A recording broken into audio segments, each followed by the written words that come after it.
In the quiet of the evening, where shadows softly play, a fairy tale wolf sheds his skin, gently drifting away, with a twinkle in his eye and a heart full of dreams. He waits for the Friday night glow, where the magic redeems. Oh, the wolf in the moonlight, he's found his true call, reading tales of wonder for one and for all.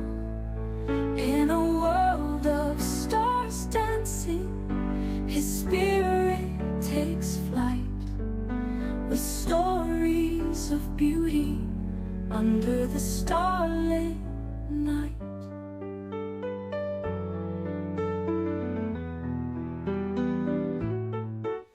He picks up a book, the pages worn and wise,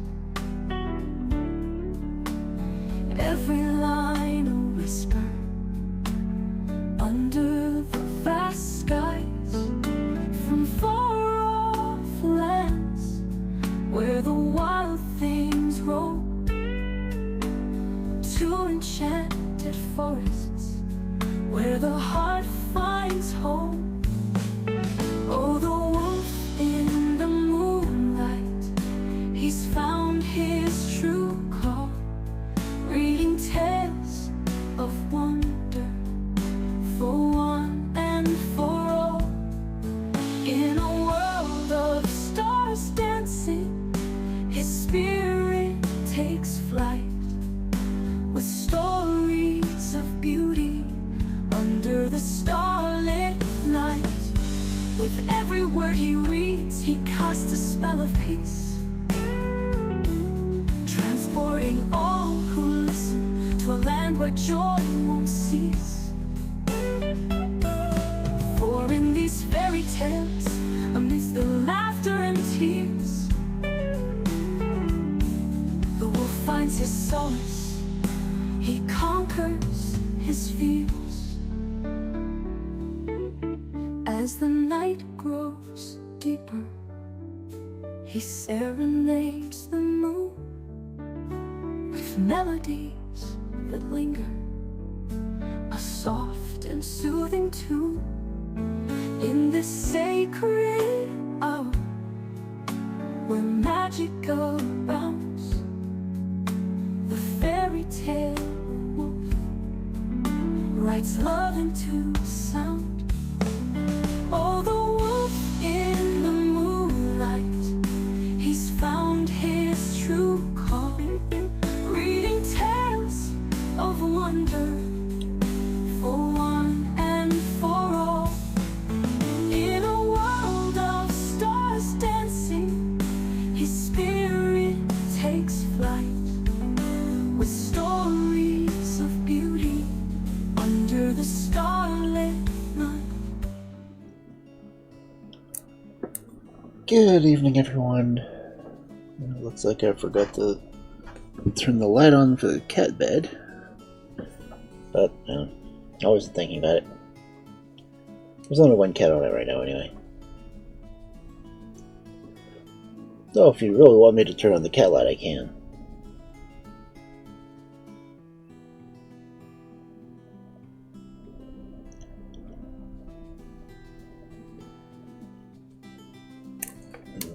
Congrats on getting first salty. And on the 7-stream streak. That's cool.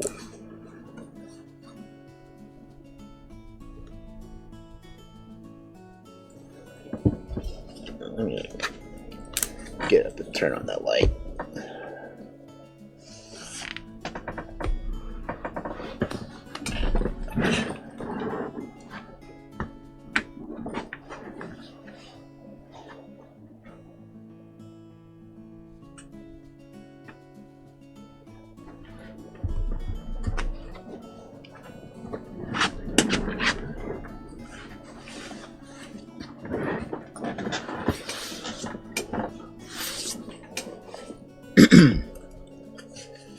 one cat. Ah, ah, ah. But it is Friday. That means fairy tales. And I was thinking about it, and this is actually the 19th book I have read for Friday Night Fairy Tales.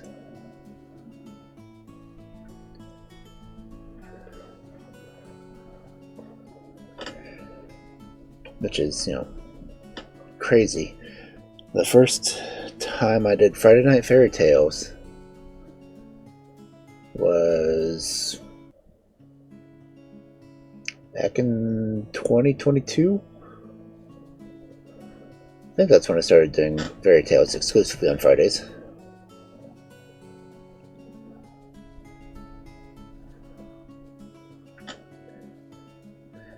I've been doing this a long time. And I have read several hundred fairy tales. I have shuddered to think of how many I've actually done, but if you go by the color fairy books only, this is the 11th book in the series.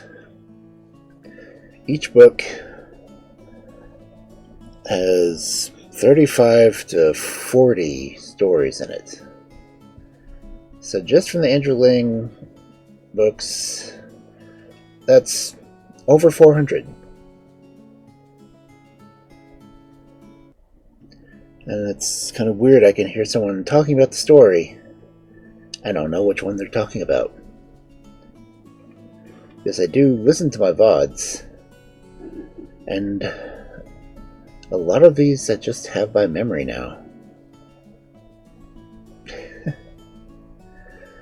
Which, I don't know if that says good things or bad things about me, other than the fact that I know a lot of stories. And the ones from the Andrew Lang books are international stories. See, how many stories does this book have? 1, 2, 3, 4, 5, 6, 7, 8, 9, 10, 12, 13, 14, 15, 16, 17, 18, 19, 20, 21, 22, 23, 24, 25, 26, 27, 28, 29. This one only has 29.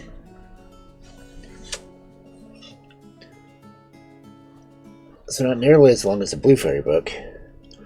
The Blue Fairy book had a lot more famous stories in it. This one, I'll switch over. Yeah.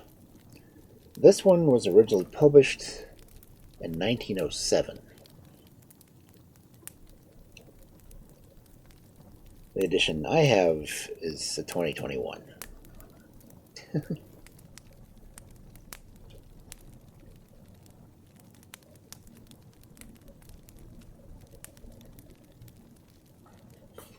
I just keep thinking, and I've got 2 different channels of stories. I've already filled this 1 terabyte hard drive with narrations. And that's just the first 2 years. And I'm going to keep going until I run out of stories, I suppose.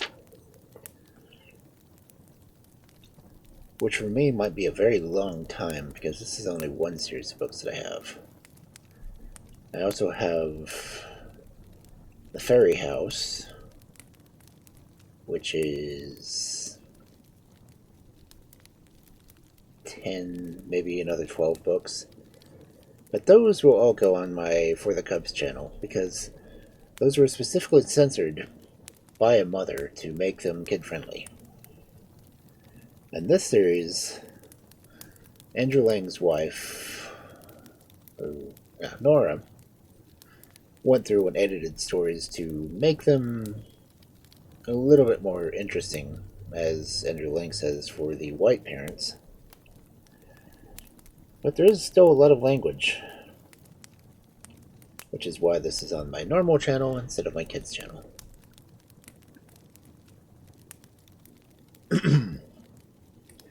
But I suppose I should get into this book. So feel free to settle back, get comfortable, get a drink if you need one, and I will start in with the prologue, or the preface. I will say that Andrew Lang is typically wordy about his prefaces, but here we go. The Olive Fairy Book. Preface. Many years ago, my friend and publisher, Mr. Charles Longman, presented me with Le Cabinet de Fées, the Fairy Cabinet. This work almost requires a swinging bookcase for its accommodation, like the Encyclopedia Britannica, and in a revolving bookcase I bestowed the volumes. Circumstances of an intimately domestic character, not wholly unconnected, as Mr. Micawber might have said, with the narrowness of my study, in which it is impossible to swing a cat, to prevent moving a bookcase and revolving at this moment. I can see, however, that the Fairy Cabinet contains at least 40 volumes, and I think that there are about 60 in all. These great plenitude of fairy tales from all quarters presents legends of fairies, witches, genii, and jinn, monsters, dragons, wicked stepmothers, princesses, pretty or plain, princes, lucky or unlucky, giants, dwarfs, and enchantments. The stories begin with those which children like the best, the old Bluebeard, Puss in Boots, Hop o' My Thumb, Little Red Riding Hood, The Sleeping Beauty, and Toads and Pearls. These were first collected, written, and printed at Paris in 1697. The author was Monsieur Charles Perrault, a famous personage and a great parakeet, who on this day wrote large volumes now unread. He never dreamed that he was to be remembered mainly by the shabby little volume with the tiny little headpiece pictures. How, unlike the fairy way of drawing by Mr. Ford, said to be known as the over-the-wall Ford among authors who play cricket, because of the force with which he swipes. Perrault picked up the rustic tales which the nurse of his little boy used to tell, and told them again in his own courtly, witty way. They do not seem to have been translated into English until nearly 30 years later, when they were published in English, with the French on the opposite page, by a Mr. Pote, a bookseller of Eton. Probably younger Eton boys learned as much French as they had condescended to acquire from these fairy tales, which are certainly more amusing than the Telemaque of Monsieur Francois de Delassac, Saglanac de la Motte-Fellon, tutor of the children of France, Archbishop Duke of Cambrai, and the Prince of the Holy Roman Empire. The success of Perrault was based on the pleasure which the court of Louis XIV took in fairy tales. We know that they were told among court ladies, from a letter of Madame de Savigny.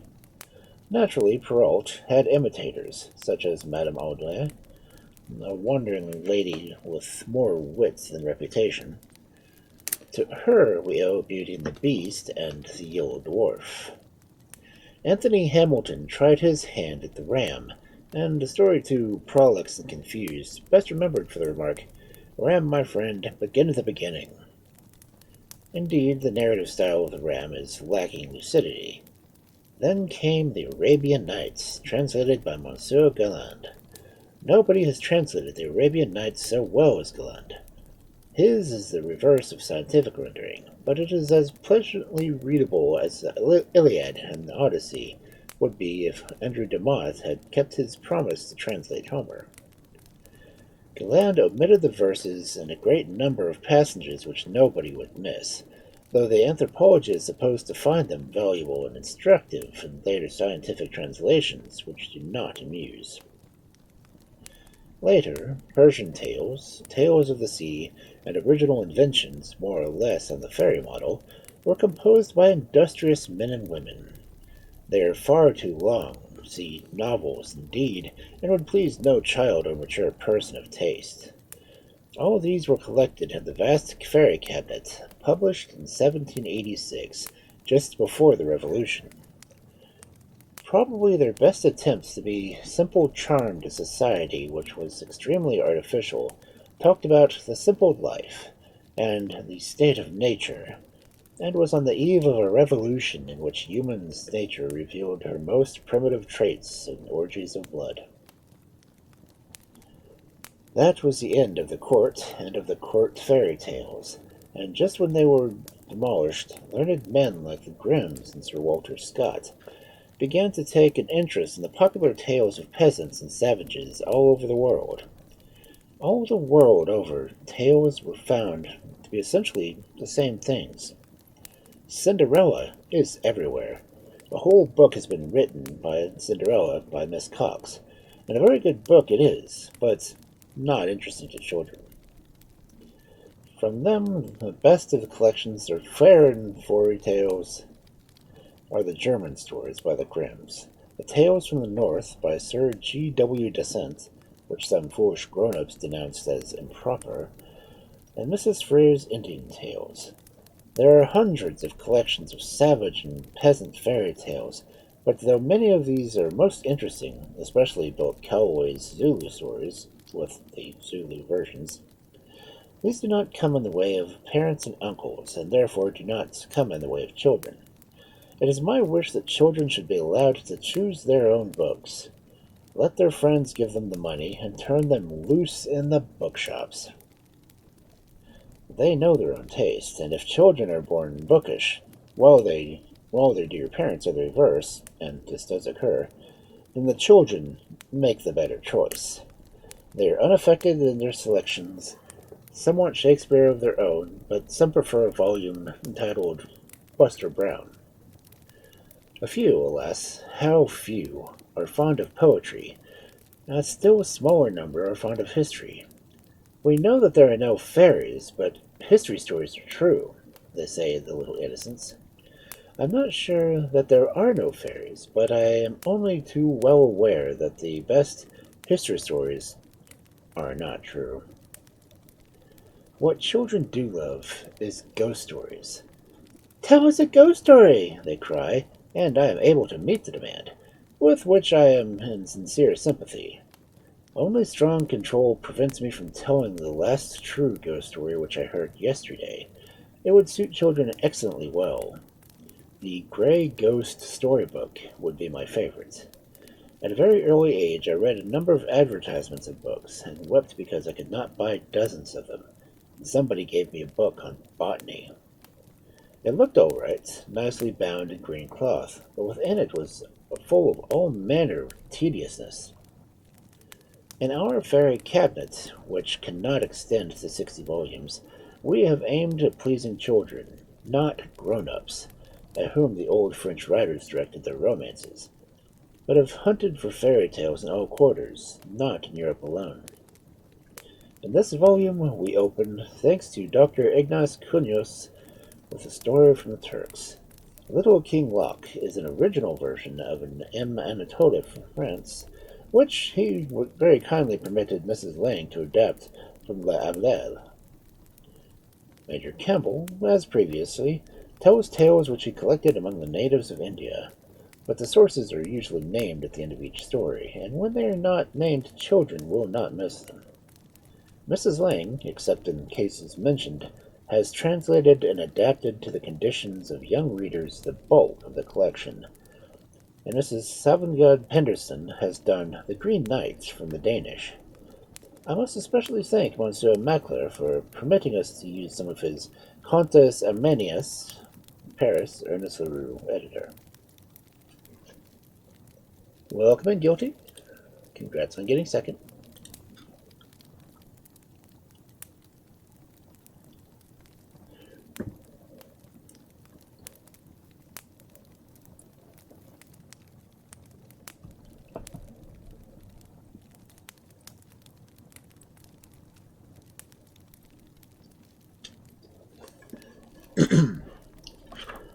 Now that we've got the prologue out of the way, we can get the actual stories. And unlike the original versions of the Friday Night Fairy Tales, I am not drinking alcohol. Honestly, if you look back at the 2022 records, I was drinking while telling those stories. And I was doing the whole making it ASMR, like I was actually reading it to kids. I kind of miss those days, but I've made progress, I think. As I said, this is the 19th book I've read for Friday Night Fairy Tales. In its entirety, anyway.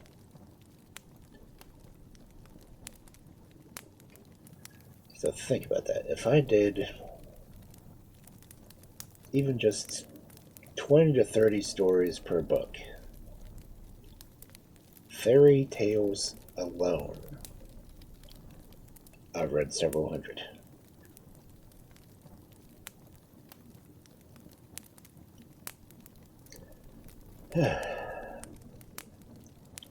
And there's still so many more to read. I just hope nothing ever happens to my YouTube channel or my backup hard drives, because that would be such a loss.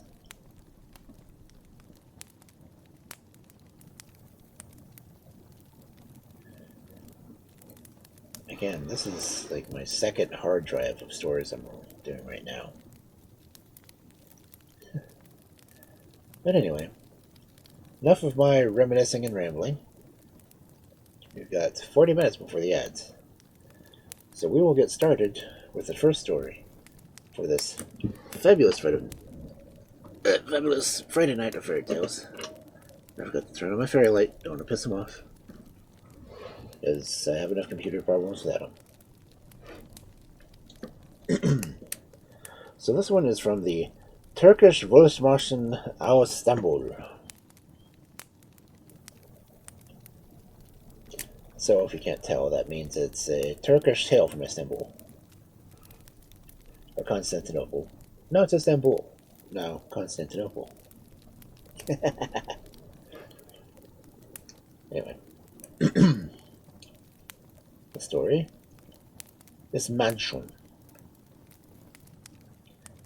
Once upon a time there lived, in a small cottage among some hills, a woman with her son, and to her great grief the young man, though hardly more than 20 years of age, had not much hair on his head as he had as a baby.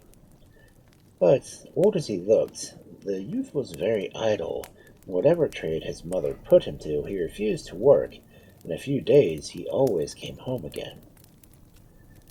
One fine summer morning he was lying as usual, half asleep in the little garden in front of the cottage, when the Sultan's daughter came riding by, followed by a number of gaily dressed ladies.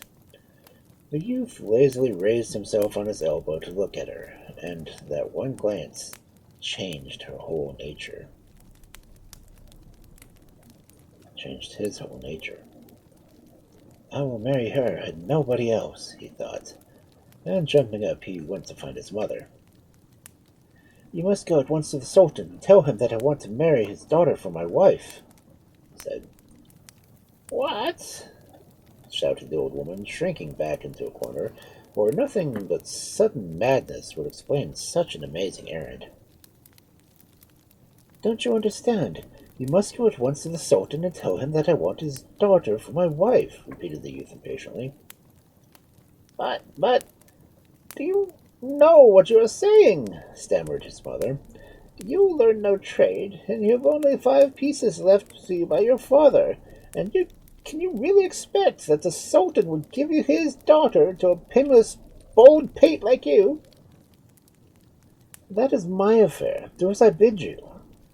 And neither day nor night did her son cease tormenting her, till in despair she put on her best clothes and wrapped her veil about her, and she went over the hill to the palace. It was the day that the Sultan set apart for hearing of complaints and petitions from his people, so the woman found no difficulty in gaining admission to his presence. Do not be mad at me, Your Excellency, she began, though I know I must seem like it. But I have a son who, since his eyes have rested on the veiled face of the princess, has not left me in peace day or night till I consented to come to the palace and to ask your excellency for your daughter's hand. It was in vain I answered that my head might pay the forfeit for my boldness, and he would listen to nothing. Therefore am I here. Do with me even as you will. Now, the Sultan always loved anything out of the common, and this situation was new indeed. So instead of ordering the trembling creature to be flogged or cast into prison, as some other sovereigns might have done, he merely said, "Bid your son to come hither." The old woman stared in astonishment at such a reply, but when the Sultan repeated his words even more gently than before, and did not look anywise angered, she took courage, and bowing again, she hastened homeward. "Well, how have you sped?" asked her son eagerly as she crossed the threshold. "You want to go to the palace without delay and speak to the Sultan himself," answered the mother. When he heard the good news, his face lightened up, and wonderfully that his mother thought it was a pity that he had no hair. Then he would have been quite handsome.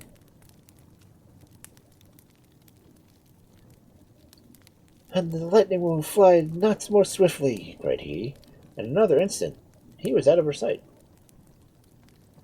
When the Sultan beheld the bald head of his daughter's wooer, he no longer felt in the mood for joking, and resolved that he must somehow or other shake himself free of such an unwelcome lover. But as he had summoned the young man to the palace, he could hardly just dismiss him without a reason. So he hastily said, "I hear you wish to marry my daughter. Well and good, but the man who is to be your husband must first collect all the birds of the world and bring them into the gardens of the palace, for hitherto no birds have made their homes in the trees." The young man was filled with despair at the Sultan's words. How was he to snare all these birds?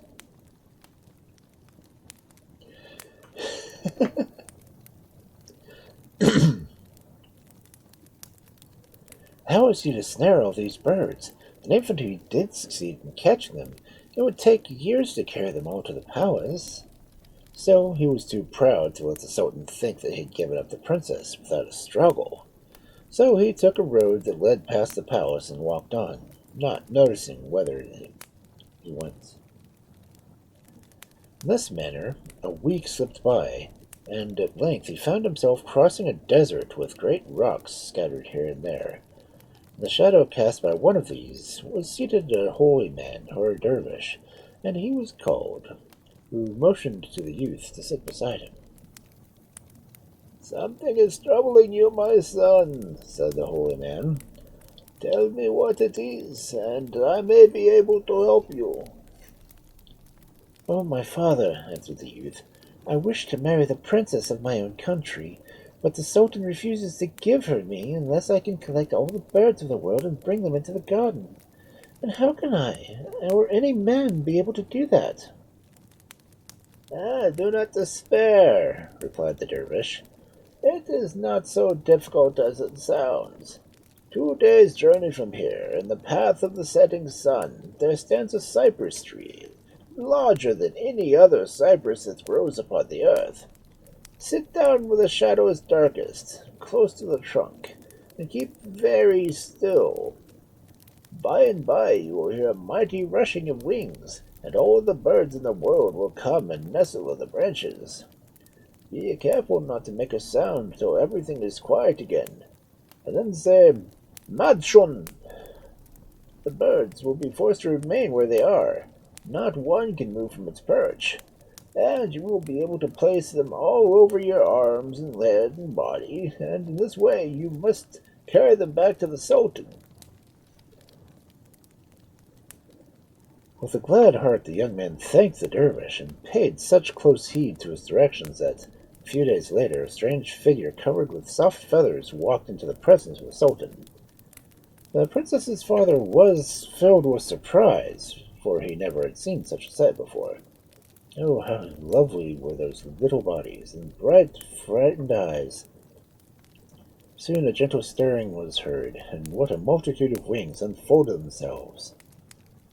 Blue wings, yellow wings, red wings, and green wings, and when the young man whispered, "Go," they first flew in circles around the Sultan's head, and then disappeared through the open window to choose homes in the garden. "I have done your bidding, O Sultan, and now give me the princess," said the youth. But the Sultan answered hurriedly, "Yes, oh yes, you have pleased me well. Only one thing remains to turn you into the husband that any girl might desire. That head of yours, you know. It is so very bald. Get it covered with nice thick curly hair, and then I will give you my daughter.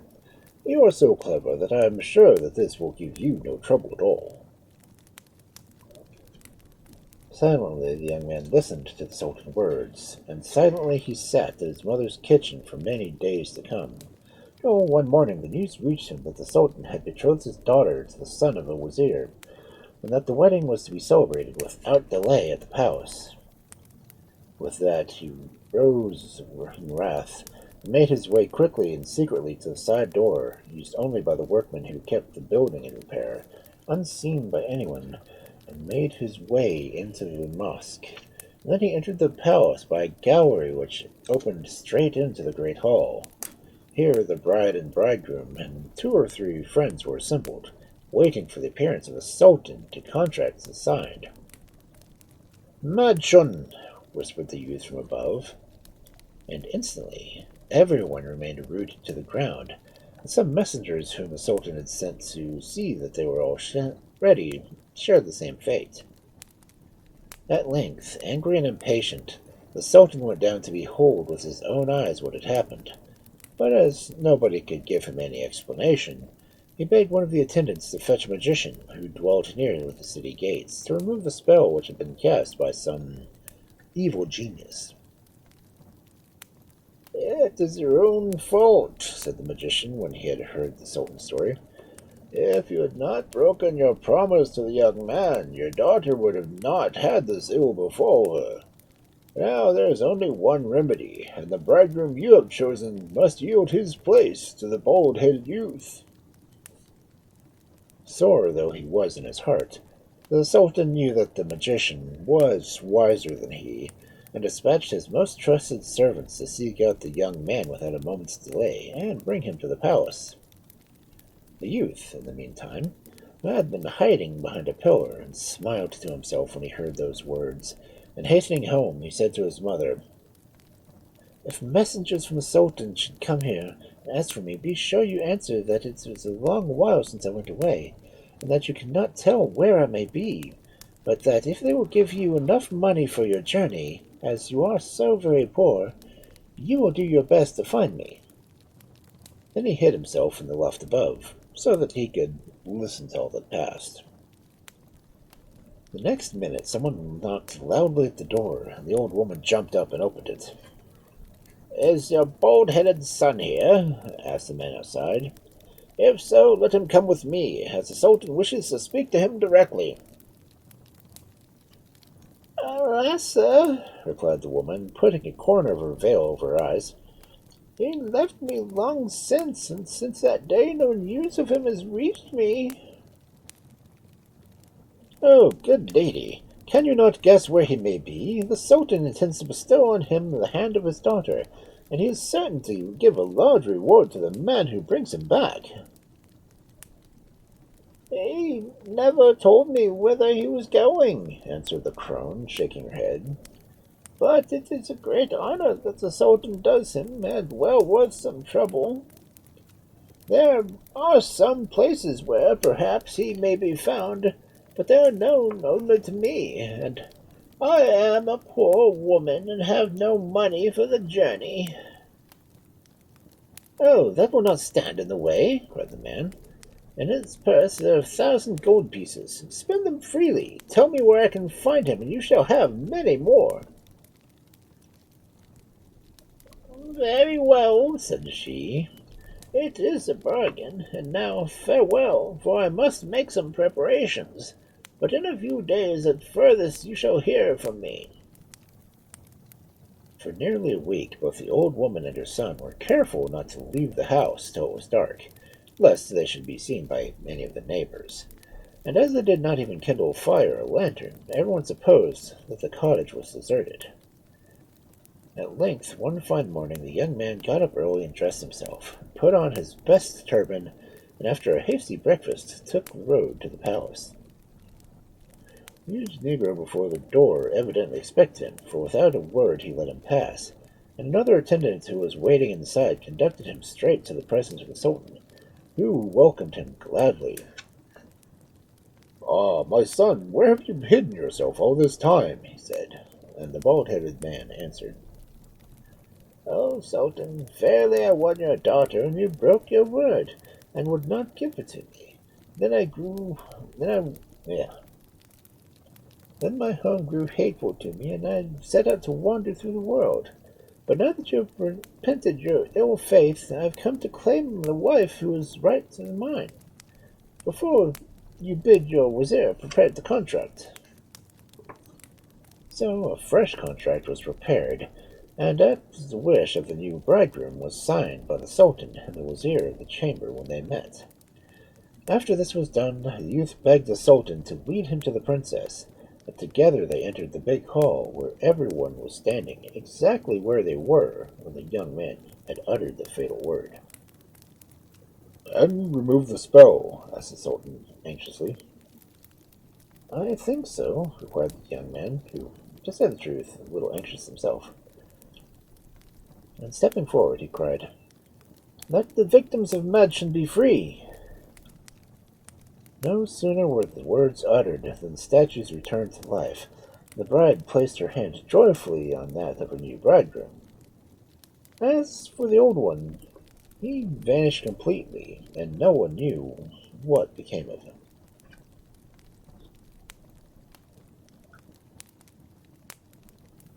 So, the Vizier's son just vanished. Yeah. Interesting.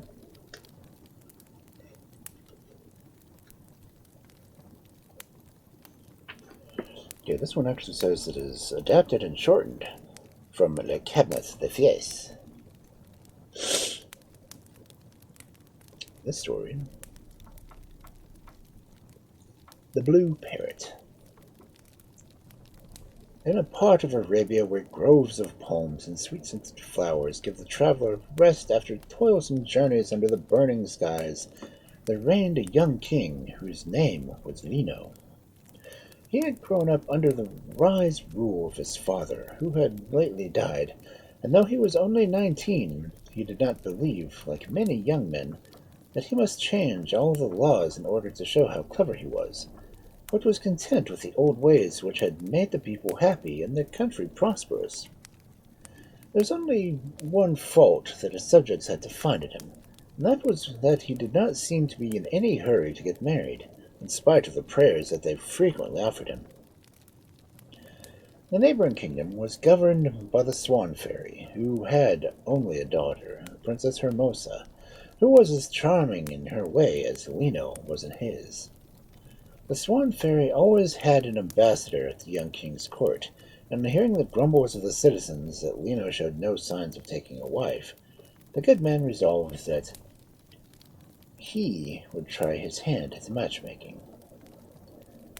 "For," he said, "is there anyone living who is worthy of the Princess Hermosa? He is found here. At any rate, I can but try and bring them together." Now, of course, it was not proper to offer the princess in marriage, and the difficulty was to work upon the unconscious king as to get the proposal to come from him. But the ambassador, as well as used to the ways of the court, and after several conversations on the art of painting, which Lino loved, he led to the talk of portraits, and mentioned carelessly that a particularly fine picture had lately been made of his own princess. Though, as for likeness, he concluded, perhaps it is hardly as good as a small miniature which was painted a year ago. The king took it and looked at it closely. Ah, he sighed, that must be flattered. It cannot be possible that any woman should be such a miracle of beauty. If only you could see her, answered the ambassador. The king did not reply, but the ambassador was not at all surprised when, the following morning, he was sent for into the royal presence. Since you showed me that picture, began Lino, almost before the door was shut, I have not been able to banish the face of the princess from my thoughts. I have summoned you here to inform you that I am about to send envoys to the court of the Swan Fairy asking her for her daughter in marriage. I cannot, as you well understand, speak for my mistress in so important a matter, replied the ambassador, stroking his beard in order to conceal the satisfaction he felt. But I know that she will certainly entertain and highly gratified at your proposal. If that is so, returned the king, his whole face beaming with joy, then instead of sending envoys, I will go myself and take you with me. In 3 days my preparations will be made, and we will set out. Unluckily for Lino, he had a neighbor on the other side, who was a powerful magician named Asmanor, who was the king of the Isle of Lions and the father of a hideous daughter whom he thought was the most beautiful creature that ever existed. Riquette, for such was her name, had also fallen in love with the portrait, but it was of King Lino, and she implored her father to give him to her for a husband. Asmanor, who considered that no man who lived was worthy of his treasure, was about to send his chief minister to King Lino on the mission, when the news reached him that the king was already started for the court of the Swan Fairy. Riquette was thrown into transports of grief and implored her father to prevent the marriage, which Asmanor promised to do, and calling for an ugly and humpbacked little dwarf named Rabbit, he performed some spells which transported them quickly into a rocky valley through which the king and his escort were bound to pass. When the tramp of horses was heard, the magician took out an enchanted handkerchief, which rendered invisible anyone who touched it.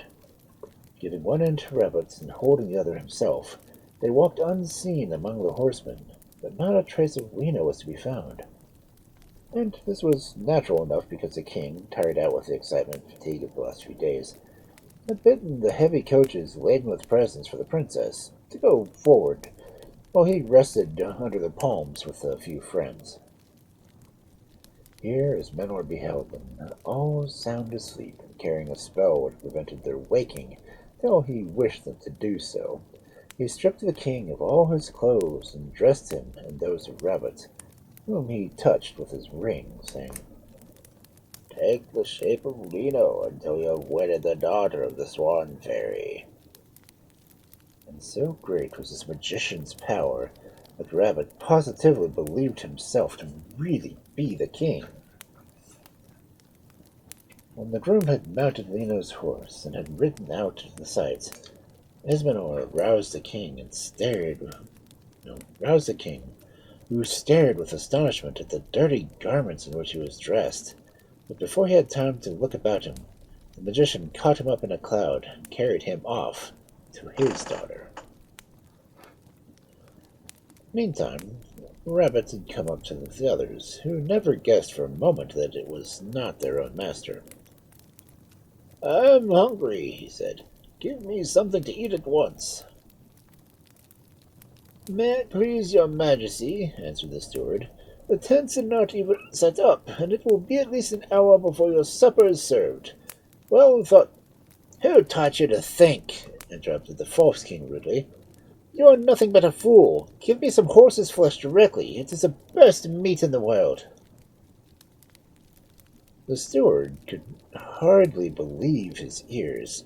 King Lino, the most polite man under the sun, to speak to his faithful servant in such a manner, and to want horse's flesh too. Why, he was so delicate in his appetite that he lived mostly on fruit and cakes. Well, there was no knowing what people would do to come by, and anyway, he must obey at once, if he wished to keep his head on his shoulders. Perhaps, after all, it was love which had driven him mad, and if so, by and by, he might come around right again. Whatever excuses his old servants might invent for the master, by the time the procession had reached the Swan Fairy's capital, there were no more horses left, and they were forced to walk up to the palace on foot.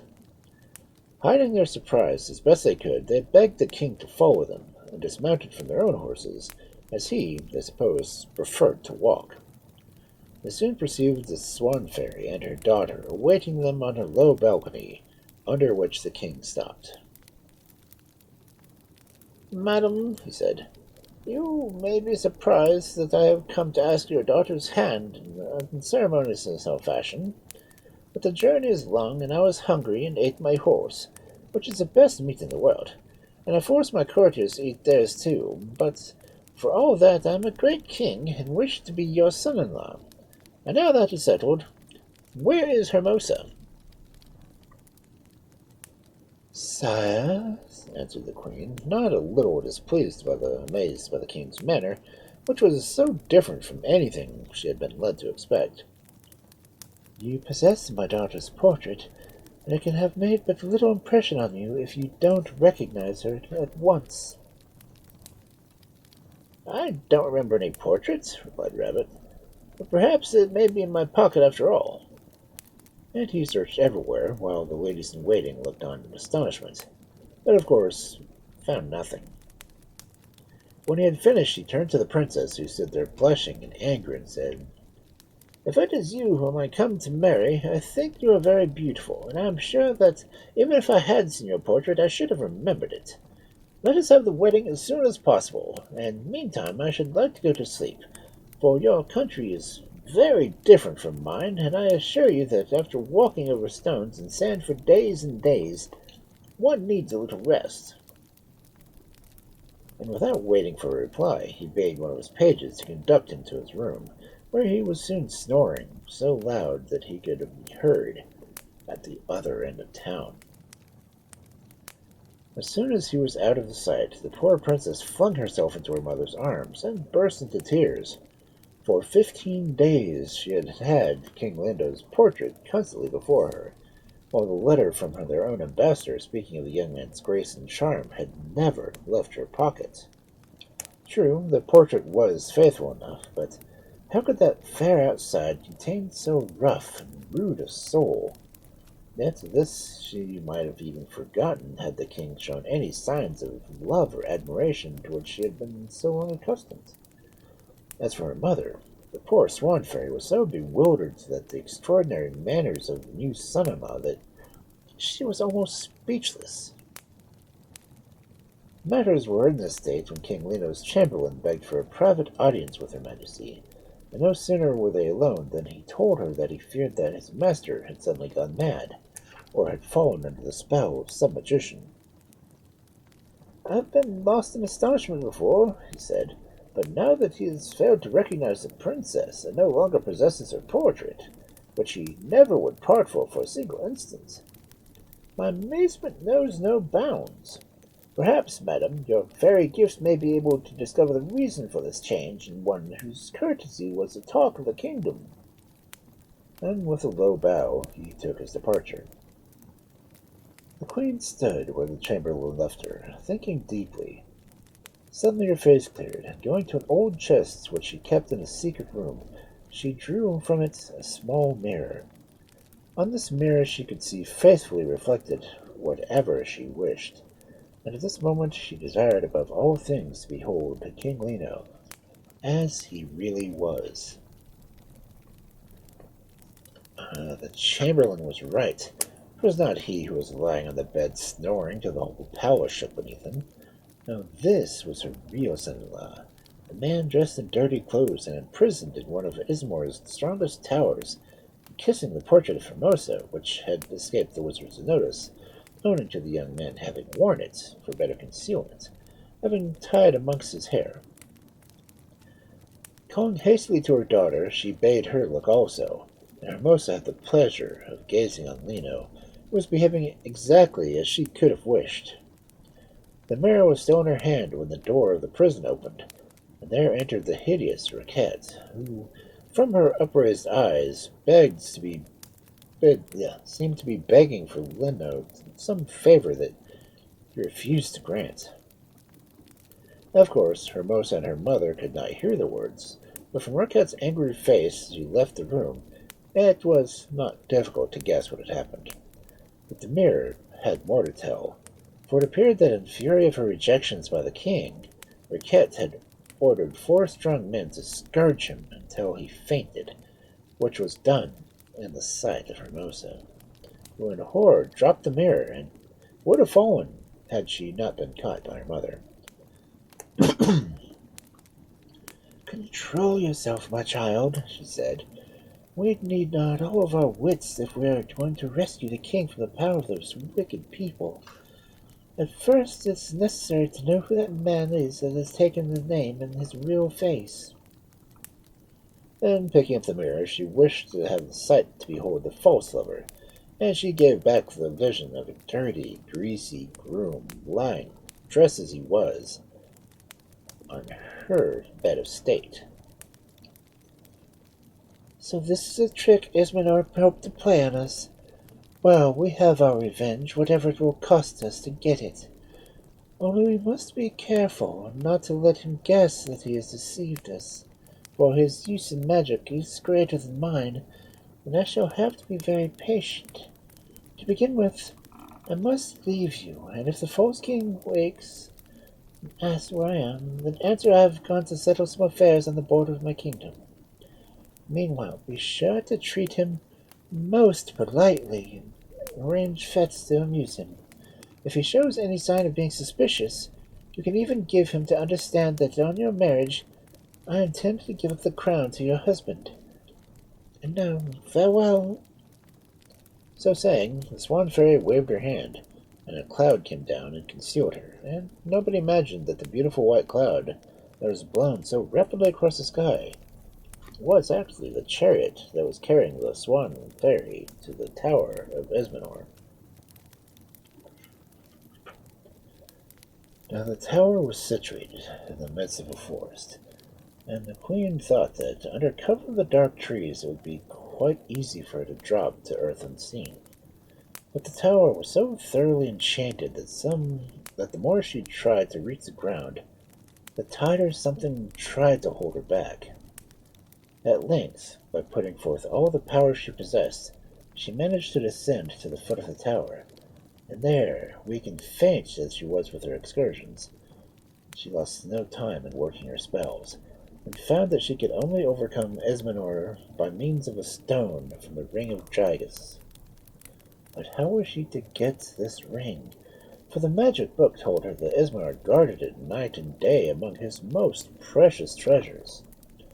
However, get it she must, and in the meantime the first step was to see the royal prisoner himself. So drawing out her tablets, she wrote as follows: "The bird which brings you this letter is a Swan Fairy, mother of Hermosa, who loves you as much as you love her." And after this assurance, she related the wicked plot of which she had been seen the victim. Then, quickly changing herself into a swallow, she began to fly around the tower, till she discovered the window of Lino's prison. It was so high that the bars seemed needless, especially as 4 soldiers were stationed at the passage outside. Therefore, the fairy was able to enter, and even hop on his shoulder. But he was so much occupied with gazing at the princess's portrait that it was some time before she could attract his attention. At last she gently scratched his ear with the corner of the note, and he looked around with a start. On perceiving the swallow, he knew at once that help had come, and tearing open the letter, he wept with joy at seeing the words it contained, and asked 1,000 questions as to Hermosa, which the swallow was unable to answer, though by repeated nods she signed him to read further. "Must I indeed pretend to wish to marry the horrible Riquette?" he cried, when he had finished. "Can I obtain the stone with the magician?" Accordingly, the next morning, when Raquette paid him her daily visit, he received her much more graciously than usual. The magician's daughter could not contain her delight at the change, and in answer to her expressions of joy, Leno told her that he had had a dream by which he had learned the inconsistency of Hermosa, also that a fairy had appeared and informed him that if he wished to break the bonds which bound him to the faithless princess, and transfer his affections to the daughter of Ismenor, he must have in his possession for a day and a night the stone from the ring of Gyas, now in the possession of the magician. This news so enchanted Raquette that she flung her arms around the king's neck and embraced him tenderly, greatly to his disgust, as he would infinitely have preferred to the sticks of the soldiers.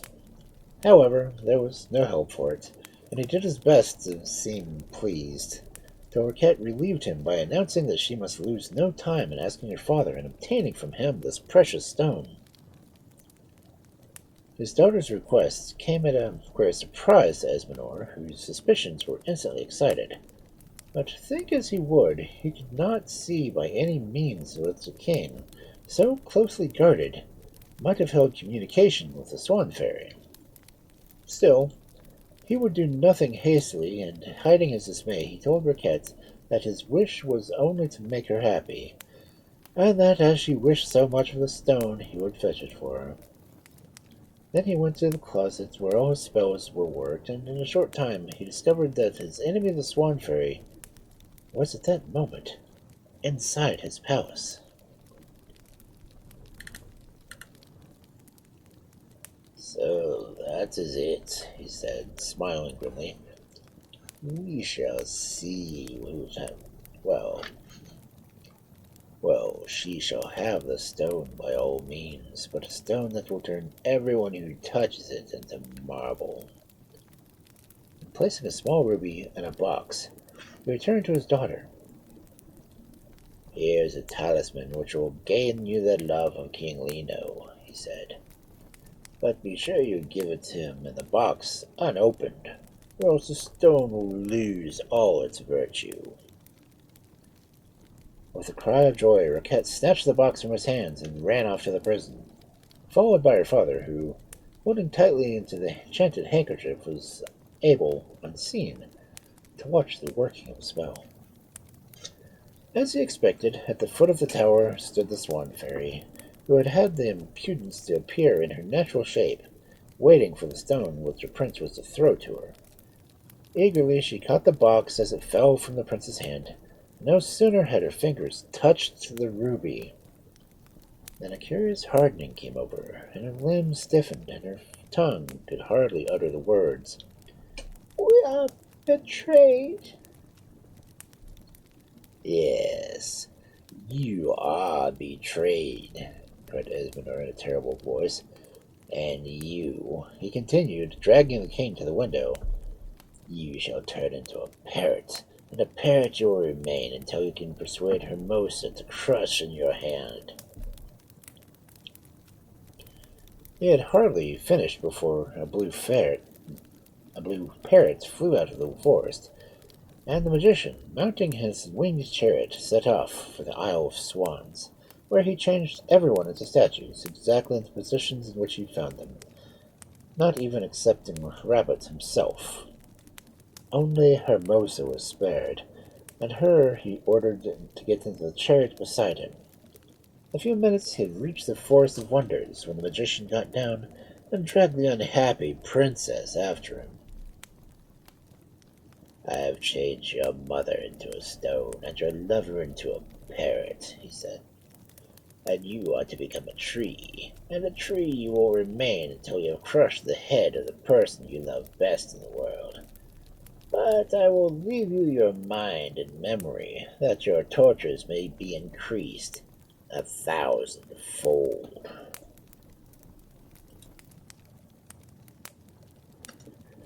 Great magician as he was, Esmenor could not have invented a more terrible fate had he tried for 100 years.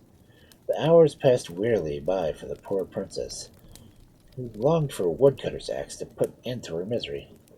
How were they to be delivered from their doom, And how, even supposing that King Lino didn't fly that way, there were thousands of blue parrots in the forest, and how was she to know him, or he her? As to her mother, alas, that was too bad to think about, so being a woman, she kept on thinking. Meanwhile, the blue parrot flew around the world, making friends wherever he met, till one day he entered the castle of an old wizard who had just married a beautiful young wife, Grenadine, for which was her name, and led a very dull life and delighted to have playfellows, so she gave him a golden cage to sleep in and delicious roots to eat. Only in one way did he disappoint her. He would never talk as the other parrots did. "If you only knew how happy it would make me, I'm sure you would try," she was fond of saying, but the parrot did not seem to hear her. One morning, however, she left the room to gather some flowers, and the parrot, finding himself alone, hopped to the table, and picking up a pencil, wrote some verses on a piece of paper. He had just finished when he was startled by a noise, and letting fall the pencil, he flew out of the window.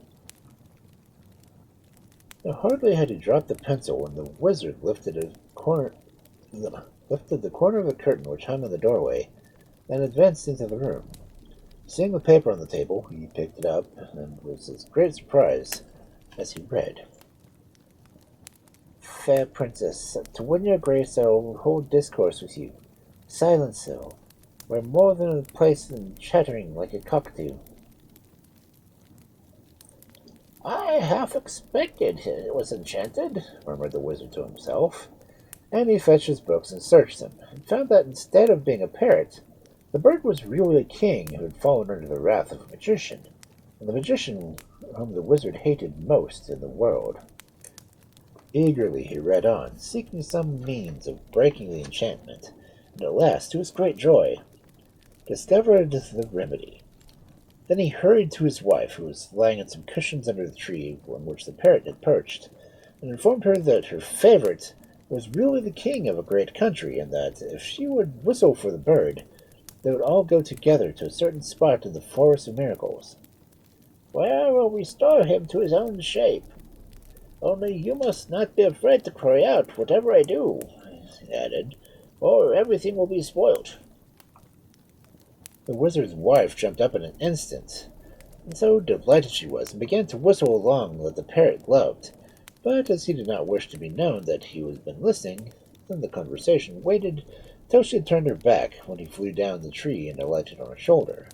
Then they got into the golden boat, which carried them to a clearing in the forest, where 3 tall trees stood by themselves. "I want these trees for my magic fire," he said to his wife. "Put the parrot on that branch. He will be quite safe. And go yourself to a little distance. If you stay too near, you may get your head crushed by the fall." At these words, the parrot suddenly remembered the prophecy of Ismenor, and held himself ready. His heart beating, and thoughts of one of these trees beheld Hermosa. Meanwhile, the magician took a spade and loosened the earth and the roots of the trees so that they might all fall together. Directly the parrot observed them totter, he spread his wings and flew right under the middle one, which was the most beautiful of the 3. There was a crash, and Lino and Hermosa stood facing each other, clasped hand in hand. After the first few moments, the princess' thoughts were turned to her mother, and falling at the feet of the magician, who was smiling with delight at the success of the plan, she implored him to help them at once more, and to give the Swan Fairy back her proper shape. "That is not so easy," he said, "but I will try what I can do." And transporting himself to his palace to obtain a little bottle of poisoned water, he waited till nightfall, and started at once more to Esmenor's tower. Of course, had Esmenor consulted his books, he would have seen what his enemy was doing. He might have protected himself, but he had been eating and drinking too much, and had gone to bed, sleeping heavily. Changing himself into a bat, the magician flew into the room, and hiding himself in the curtains, he poured all the liquid over Esmenor's face, so that he died without a groan. At the same instant, the Swan Fairy became a woman again, for no magician, however powerful, can work spells which last beyond his life. So when the Swan Fairy returned to her capital, she found all her courtiers waiting at the gate to receive her, and in their midst, beaming with happiness, Hermosa and King Lino. Standing behind them, though a long way off, was Rabbit, but his dirty clothes had given peace to clean ones, when his earnest desire were granted, and the princess had made him head of her stables. And here we must bid them farewell, feeling sure that they will have many years of happiness before them after the terrible trials through which they had passed. And now we must go to ads, so I will see you in a few.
That was only 2 stories so far.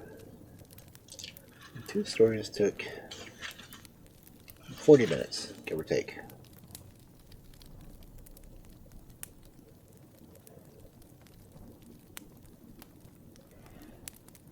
Of course, the first one, let's imagine, was only 5 pages long. Well, we did the preface too, so. Had 4-page preface, 5-page Madschun. Blue Parrot was 10 pages. The next one is 9. The one after that is 12. So I don't feel as bad about this one having as many stories in it because they do seem to be longer ones.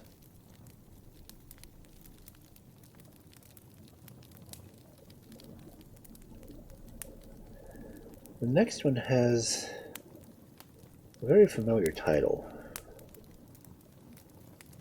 It is a 9-page story.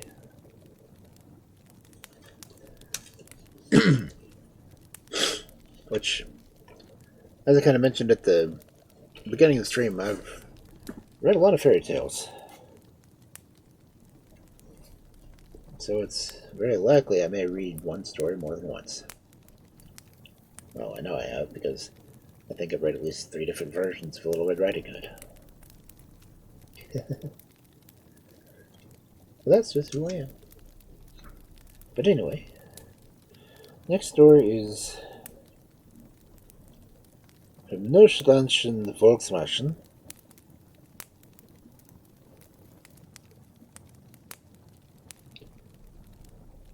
Neuschland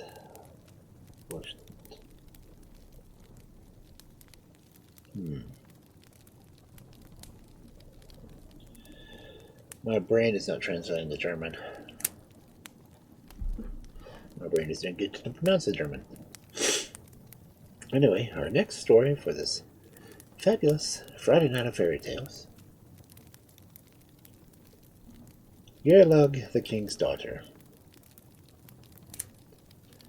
One day, a powerful king and his beautiful wife were sitting in the gardens of their capital city, talking earnestly about the future life of their little son, who was sleeping by their side in his beautiful golden cradle.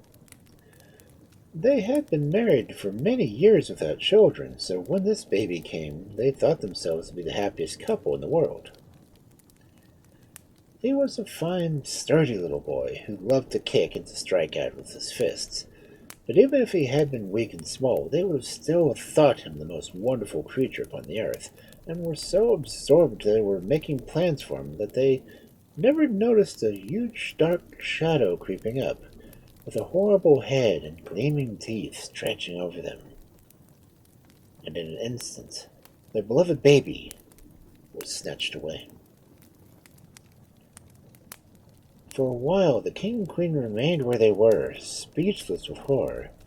Then the king rose slowly, and holding out his hand to his wife, led her weeping into the palace, and for many days their subjects saw them no more. Meanwhile, the dragon soared high into the air, holding the cradle between his teeth, and the baby slept on. He flew so fast that he would soon cross the borders of another kingdom, and again he beheld the king and queen of the country seated in the garden with a little baby girl lying in a wonderful cradle of white satin and lace. Swooping down from behind, as he had done before, he was just about to seize the cradle, when the king jumped up and dealt him such a blow with his golden staff that the dragon had not only started back, but in his pain let fall the boy as he spread his wings and soared into the air to escape from the danger. That was a narrow escape, said the king, turning to his wife, who sat pale and with fright, and clasped her baby tightly in her arms. Frightful, murmured the queen. But look, where's that glittering object that is flying out there? The king walked in the direction of the finger, and to his astonishment, beheld another cradle and another baby. Ah, the monster must have stolen this from, as he thought to steal Geirlaug, he cried. Stooping lower, he read some words that were written on the fine linen that was wound around the boy. This is Grethari, son of Grethari the king. Unfortunately, it happened that the two neighboring monarchs had a serious quarrel, and for some years had ceased holding communications with each other. So instead of sending a messenger at once to Grethari to tell him of the safety of his son, the king contented himself with adopting the baby, which was brought up with Geirlaug the princess. For a while, things went well with the children, who were as happy as the day was long. But at last there came a time when the queen could run no more races or to play hide-and-seek with him in the garden, as she was fond of doing, but lay stretched out from a pile of soft cushions. By and by she gave up even doing that, and people in the palace spoke with low voices, and even Geirlaug and Grethari trod gently and moved quietly as they drew near her room. At length, one morning, They were sent for by the king himself, who, his eyes red with weeping, told him that the queen was dead.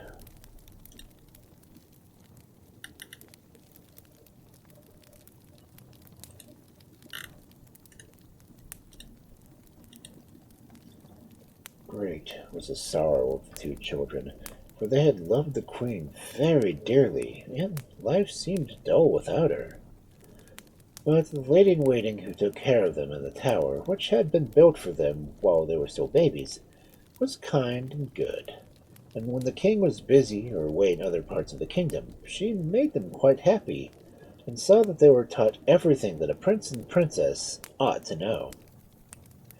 Thus the 2 or 3 years passed, and one day, as the children were anxiously awaiting their father's return from the distant city, there rode past haste into the courtyard of the palace a herald whom the king had sent before him, to say that he was bringing back a new wife. Now, in itself, there's nothing very strange or dreadful in the fact that the king should marry again. But, as the old lady-in-waiting soon guessed, the queen, in spite of her beauty, was a witch, and it was easy to see that she was jealous of everyone who might gain power over her husband, and that boded ill for Geirlaug and Grethari. The faithful woman could not sleep for thinking about her charges, and her soul sank when, a few months after the marriage, war broke out in the country across the seas, and the king rode away to lead his troops. Then there happened what she had so long expected. One night, unlike her usual habit, she was sleeping soundly. Afterwards she felt sure that a drug had been put into her food. The witch came to the tower. Exactly what she did there, no one knew. But when the sun rose, the beds of Grethari and Geirlaug were empty. At dawn, the queen summoned some of her guards and told them that she had been warned in a dream that some evil fate would befall her through a wild beast, and bade them to go and kill every animal within 2 miles of the palace. But the only beasts they found were 2 black foals of wondrous beauty, fitted for the king's riding.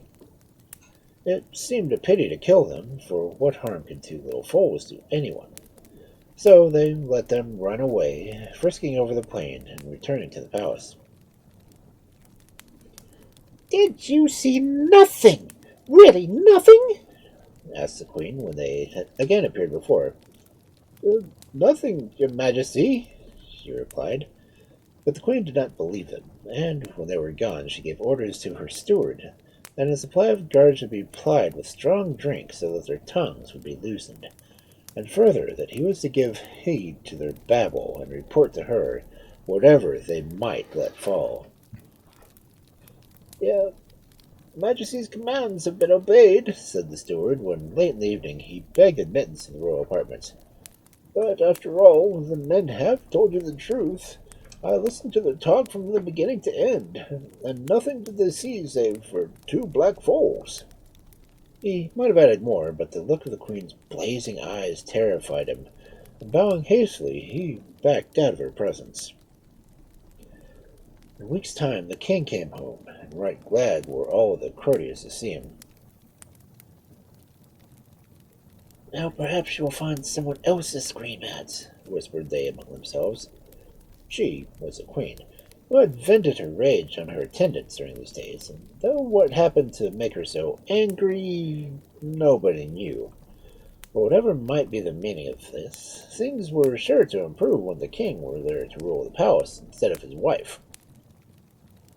Unfortunately, the joy only lasted a short while, for the very first night after the king's arrival, the queen related the evil dream she had dreamt in his absence, and begged him to go out to the next morning and kill every living creature he saw within 2 miles of the city.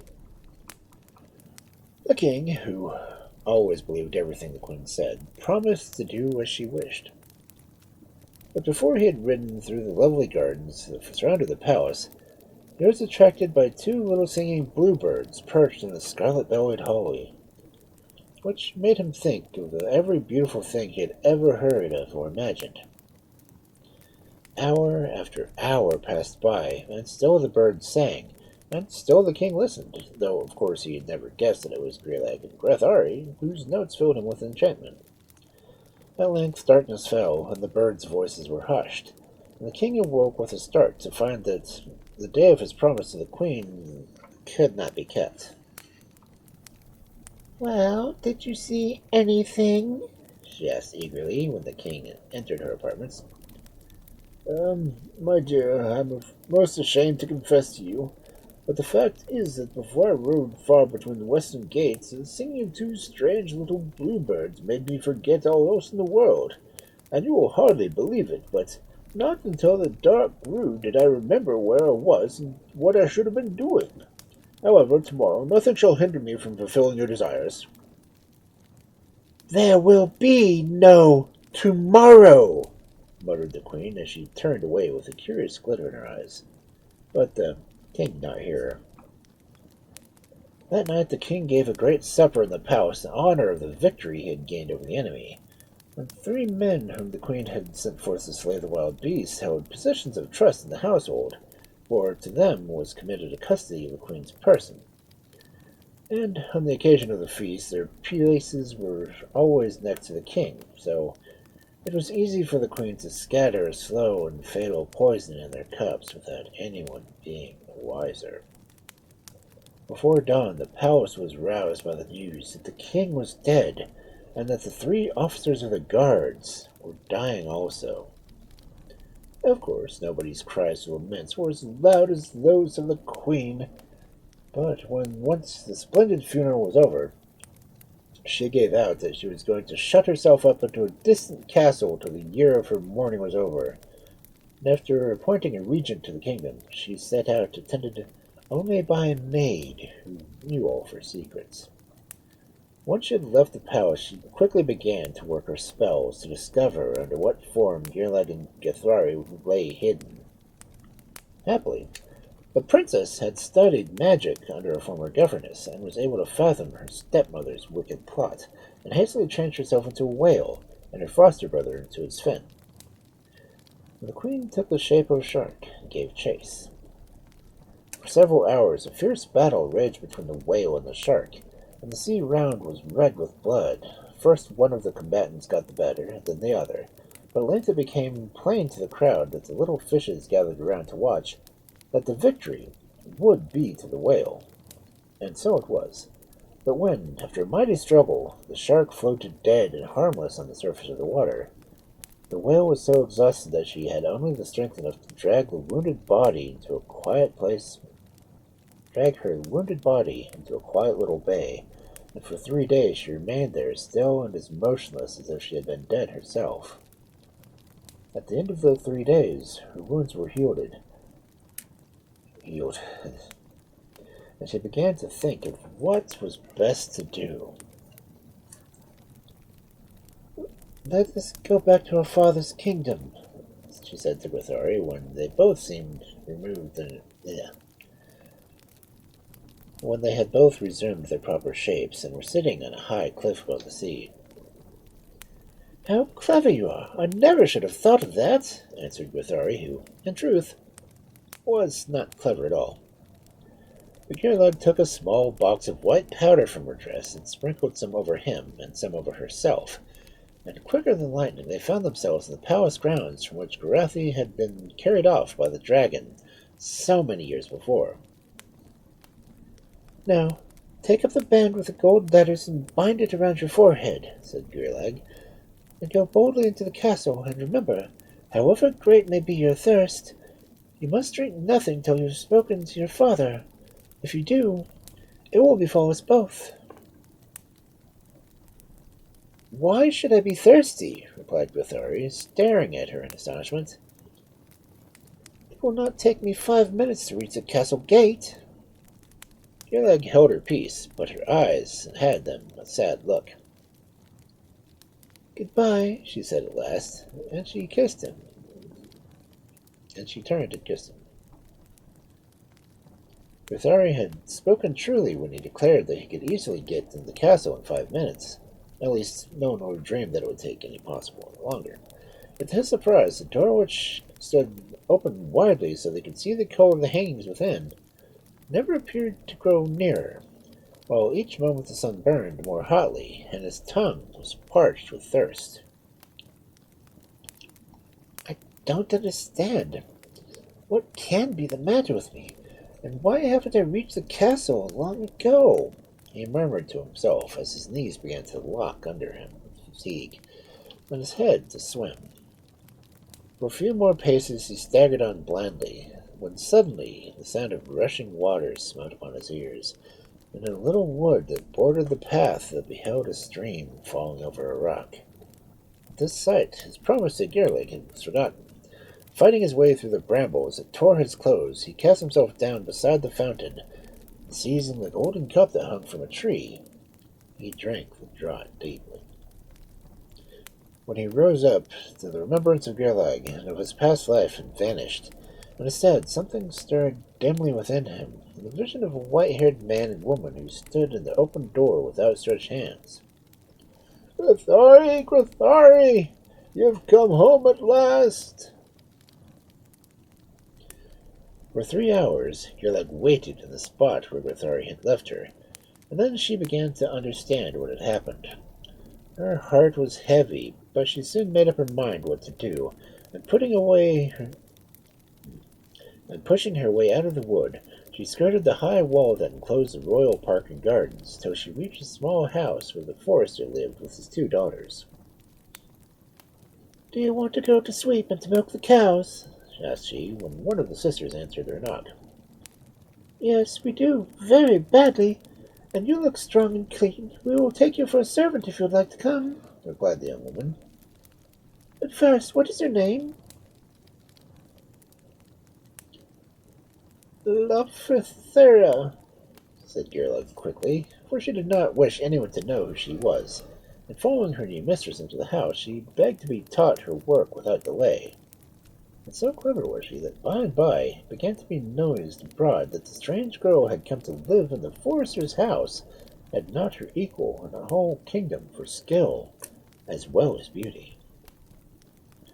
Thus the years slipped away, during which Geirlaug grew into a woman. Now and then she caught glimpses of Grithari as he rode out to hunt in the forest, but when she saw him coming she hid herself behind a great tree, for her heart was still sore at his forgetfulness. One day, however, when she was gathering herbs, he came upon her suddenly, before she had time to escape, though as she had stained her face and hands brown, and covered her beautiful hair with a scarlet cap, he did not guess her to be his foster sister. "What is your name, pretty maiden?" asked he. "Bertha," answered the girl with a low curtsy. "Ah, it is you, then, of whom I had heard so much," he said. "You are too beautiful to spend your life serving a forester's daughters. Come with me to the palace, and my mother the queen will make you one of her ladies-in-waiting." "One of her ladies-in-waiting?" "I swear I'm not drinking." "Truly, that would be a great fortune," answered the maiden. "And if you really mean it, I will go with you. But how shall I know that you are not jesting?" "Give me something to do for you, and I will do it, whatever it is," cried the young man eagerly. And she cast her eyes down and answered, "Go to the stable and bind the calf that's there, so that it shall not break loose in the night and wander away. For the forester and his daughters have treated me well, and I would not leave them without my work still undone."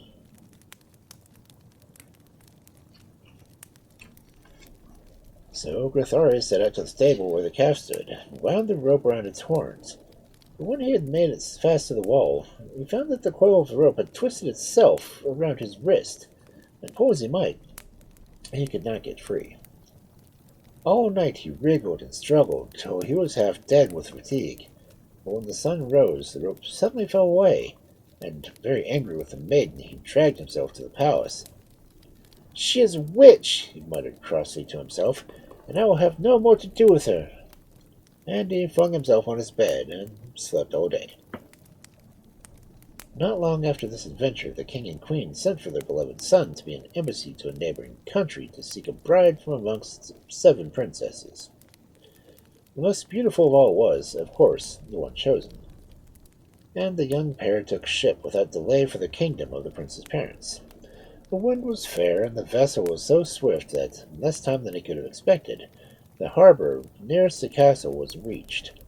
A splendid carriage had been left in readiness close to the beach, but no horses were to be found, for everyone had been carried off to take part in a great review which the king was to hold on the day of honor of his son's marriage. "I can't stay here all day," said the princess crossly when Githari told her of the plight they were in. "I'm perfectly worn out as it is, and you will have to find something to draw the carriage, if it is only a donkey. If you don't, I will go back straight to my father." Poor Githari was much troubled by the words of the princess. Not that he felt so much in love with her, for during the voyage she had not shown herself several times in vain in how bad-tempered she was. But a prince and a bridegroom, he could not, of course, bear to think that any slight would be put upon her. So he hastily bade his attendants to go in search of some animal and bring it back at once, at which they were waiting. During the long pause, the princess sat in her beautiful gold coach with her blue velvet mantle covered with silver bees drawn round her, so that not even the tip of her nose could be seen. At length the girl appeared driving a young ox in front of her, followed by one of the prince's messengers, who was talking eagerly. "Will you lend me your ox, fair maiden?" asked Githari, jumping up and going to meet them. "You shall fix your own price, and it shall be paid unbegrudgingly, for never before the king's son in such a plight." "My price is seats for me and my 2 friends behind you and your bride at the wedding feast," answered she, and to this Githari joyfully consented. 6 horses would not have drawn the coach at the speed of this one ox. Trees and fields flew by so fast that the bride became quite giddy, and, as expected, besides, they would be upset at any moment. But in spite of her fears, nothing happened, and they drew up in safety at the door of the palace, to the great surprise of the king and queen. The marriage preparations were hurried on, and by the end of the week everything was ready. It was perhaps fortunate that the princess was too busy with her clothes and her jewels during this period to pay much heed to Githari, so that by the time the wedding day came round, he had almost forgotten how cross and rude she had been on the journey.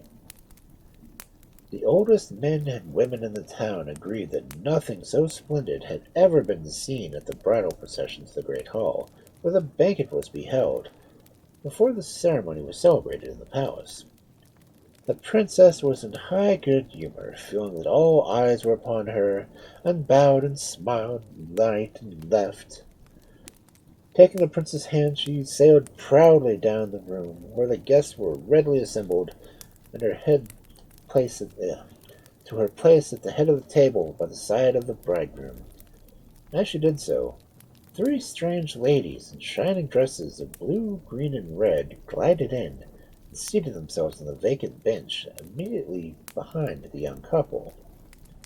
The red lady was Geirlaug, who had brought with her the foster's daughters. In one hand she held a wand of birch bark, in the other a closed basket. Silently they sat as the feast proceeded. Hardly anyone noticed their presence, or if they did, supposed them to be attendants of the future queen. Suddenly, when the merriment was at its height, Geirlaug opened the basket, and out flew a cock and hen. To the astonishment of everyone, the bird circled about in front of the royal pair, the cock plucking the feathers out of the tail of the hen, who tried in vain to escape from him. "Why you treat me as badly as Githari treated Geirlaug?" cried the hen at last. And Githari heard, and started up wildly. In an instant, all the past rushed to him. The princess by his side was forgotten, and he only saw the face of the child with whom he had played long years ago. "Where is Geirlaug?" he exclaimed, looking about the hall, and his eyes fell upon the strange lady. With a smile she held out a ring which he had given her on her 12th birthday, when they were still children, without a thought of the future. "You and none other shall be my wife," he said, taking her hand and leading her to the middle of the company. It is not easy to describe the scene that followed. Of course, nobody understood what had actually happened, and the king and queen imagined that their son had suddenly gone mad. As for the princess, her rage and fury was beyond belief, and the guests left the hall as quickly as they could, so that the royal family might arrange their own affairs. And in the end, it was settled that half the kingdom must be given to the despised princess instead of a husband. And she sailed back at once to her country, where she soon betrothed to a young noble, and in reality, she liked much better than Grithari. That evening, Grithari was married to Geirlaug, and they lived happily until they died. It made all their people happy.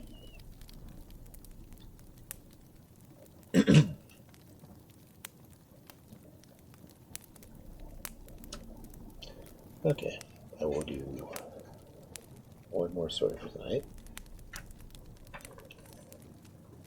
We've got half an hour. So our next story for this fabulous Friday night of fairy tales, first fairy tale stream of the year,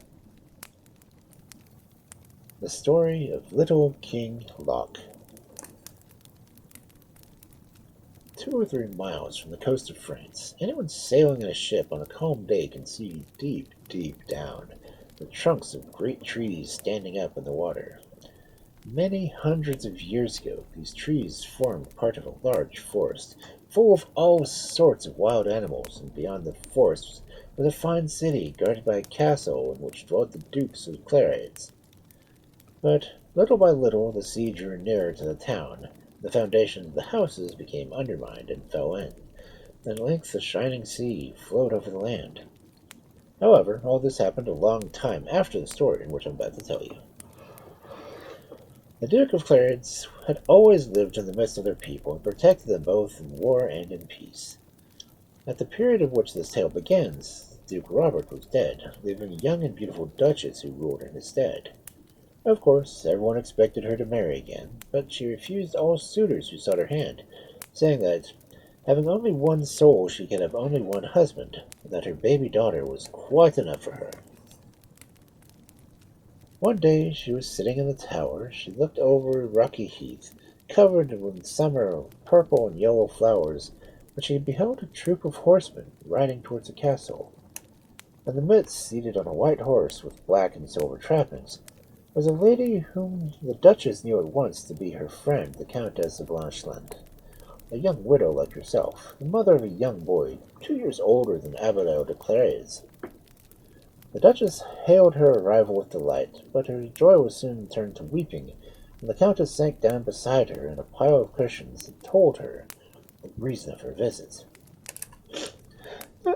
"As you know," she said, taking her friend's hand and pressing it to her own, "whenever the Countess de Blancheland is about to die, she finds a white rose lying on her pillow. Last night I went to bed feeling unusually happy. This morning when I woke, the rose was resting against my cheek. I have no one to help me in the world but you, and I have come to ask you to take Yuri, my son, and let him be brother to Abiel." Tears choked the voice of the Duchess, and she flung herself to the Countess's neck and pressed her close. Silently the 2 women took leave of each other, and silently the doomed lady mounted her horse and rode home again. Then, giving her sleeping boy into the care of Francois, her steward, she laid herself quietly on bed, but the next morning they found her dead and peaceful. So Yuri and Abigail grew up side by side, and the Duchess faithfully kept her promise, and was a mother to them both.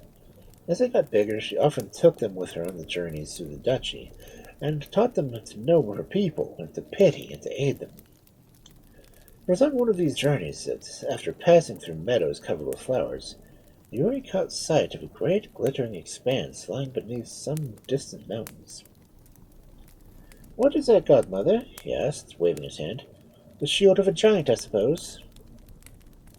"No, the silver plate as big as a moon," said Abiel, twisting herself round on her pony. "It is neither a silver plate nor a giant shield," replied the Duchess, "but a beautiful lake. Still, in spite of its beauty, it is dangerous to go near it, for in its depths dwell the Undines, or water spirits, who lure all passer-bys to their deaths. Nothing more was said about the lake, but the children did not forget it. And one morning, after they had returned to the castle, Abiel came to Yori. "The tower door is open," whispered she. "Let us go up. Perhaps we shall find some fairies." They did not find any fairies. Only when they reached the roof, the lake looked bluer and more enchanting than ever. Abiel gazed at it for a moment, and then she said, "Do you see? I mean to go there." "But you mustn't," cried Yori. "You heard what your mother has said. Besides, it is so far. How can we get there?" "You ought to know that," answered Abiel scornfully. "What is the good of being a man and learning all sorts of things if you have to ask me? However, there are plenty of other men in the world. I shall go to one of them to tell me." Yori colored. Abiel had never spoken like this before, and instead of being 2 years younger than himself, she suddenly seemed many years older. She stood with her mocking eyes fixed on him till he grew angry at being outdone by a girl, and taking her hand, he said boldly, "Very well, we will both go to the lake." The next afternoon, when the Duchess was working at her tapestry surrounded by her maidens, the children went out, as usual, to play in the garden. They found themselves alone. Yuri turned to Abiel, and holding out his hand, "Come." "Come where?" asked Abiel, opening her eyes wide. "To the lake, of course," answered the boy. Abiel was silent. It was one thing to pretend you meant to be disobedient some day, a long time off, and quite another to start for such a great distance without anyone knowing that you had left the garden. "And in satin shoes, too. How stupid boys were to be!" "Stupid or not, I'm going to the lake, and you're going with me," said Yuri, who had not forgotten or forgiven the look she had cast on him the day before. "Unless," he said, "you are afraid, and in that case I shall go alone." This was too much for Abiel. Bursting into tears, she flung herself on Yuri's neck and declared that wherever he went, she would go too. So, peace having been made between the two, they set out. It was a hot day, and the townspeople were indoors waiting till the sun was low in the sky before they set out either to work or to play. So the children passed through the streets unperceived. They crossed the river by the bridge into the flowery meadows along the road by which they had first ridden with the Duchess. By and by, Abiel began to feel thirsty, but the sun had drunk up all the water, and not a drop was left for her. They walked on a little further, and by good luck they found a cherry tree covered in ripe fruit, and after a rest and a refreshing meal, they were sure that they were strong enough to reach the lake in a few minutes. But soon Abiel began to limp, and to say that her foot hurt her, and Yuri had to untie the ribbons that fastened her shoe to see what was the matter. A stone had slipped in, and that was easily set right, and for a while they were skipping along the path, singing and chattering, till Abiel stopped again.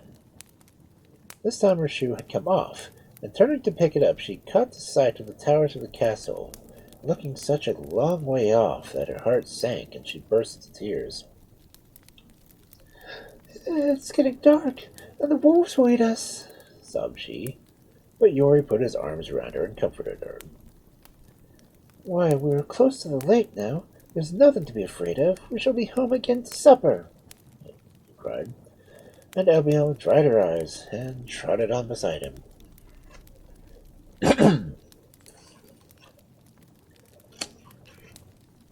Yes, the lake was there, blue and silvery with purple and gold irises growing on its banks, and white water lilies floated on its bosom.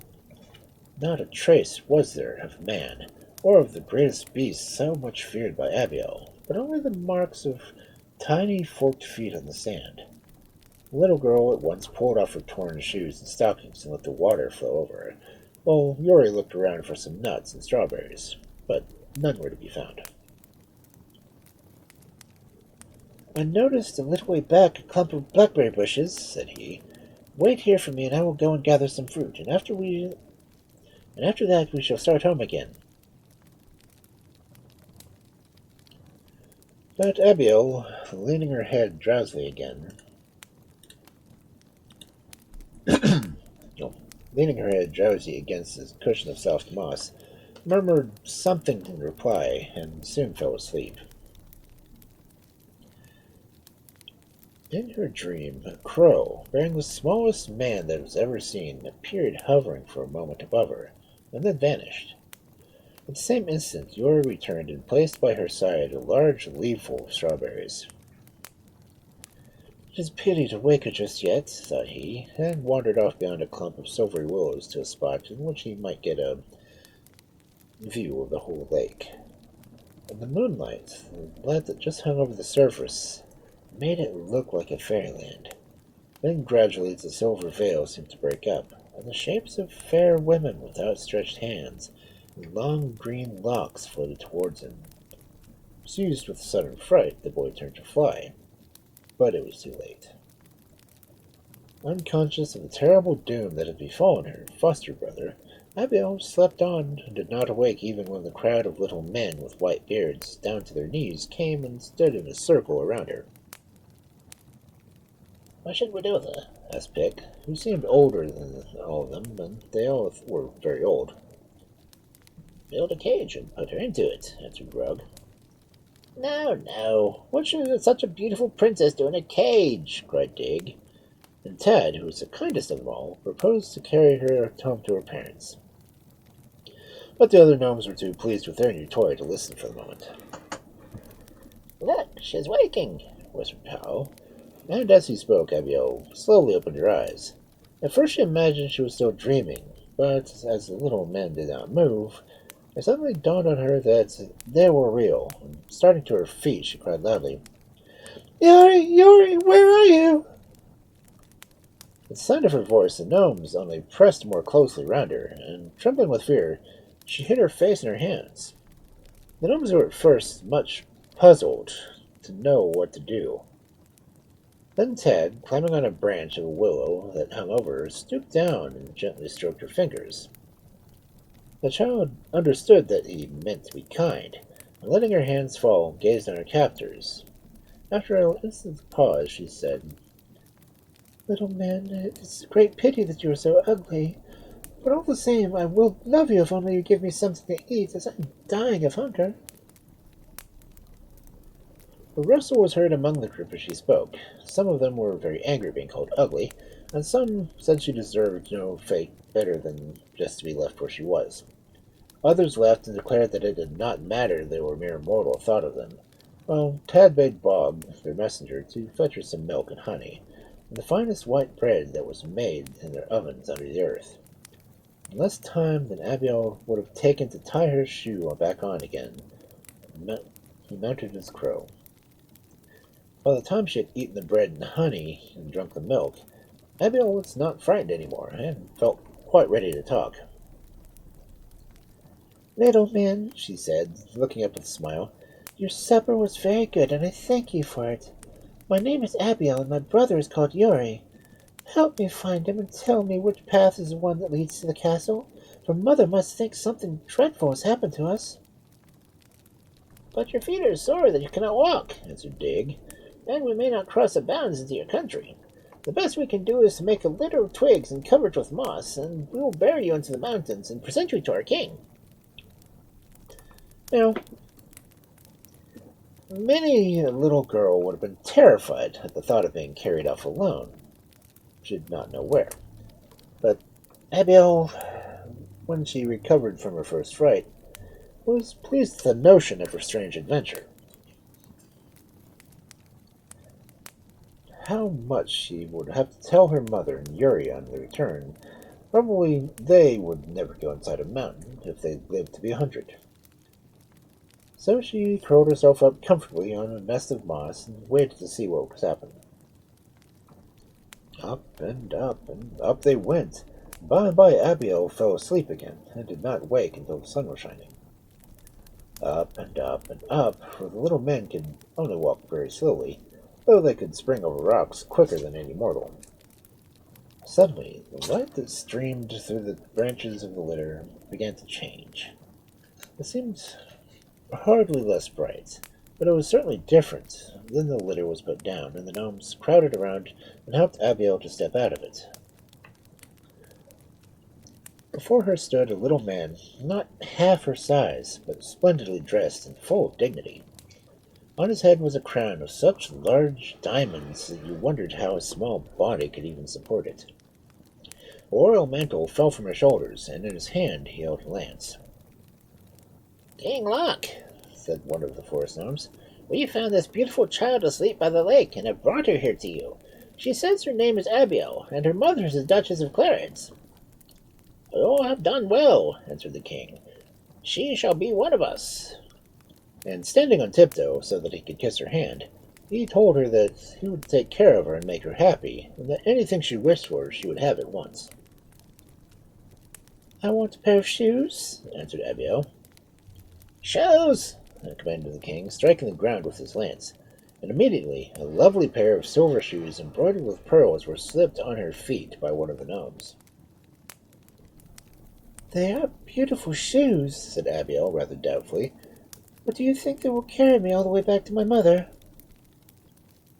"No, they were not meant for rough roads," replied the king, "but for walking on the smooth paths of the mountain, for we have many wonders to show you." "Little King Lock," answered Abiel, "take away these beautiful shoes and give me a pair of wooden shoes instead, and let me go back to my mother." But King Lock only shook his head. "Little King Lock," said Abiel again. This time her voice trembled. "Let me go back to my mother and Yori, and I still love you with all my heart, nearly as well as I love them." "Who is Yuri?" asked King Lock. "Why, Yuri, who has lived with us since he was a baby," replied Abiel, surprised that he did not know what everyone else was aware of, and never guessing that, mentioning the boy, he was sealing her own fate. For King Lock had already thought what a good wife she would make for him in a few years' time, and he did not want Yori to come between them.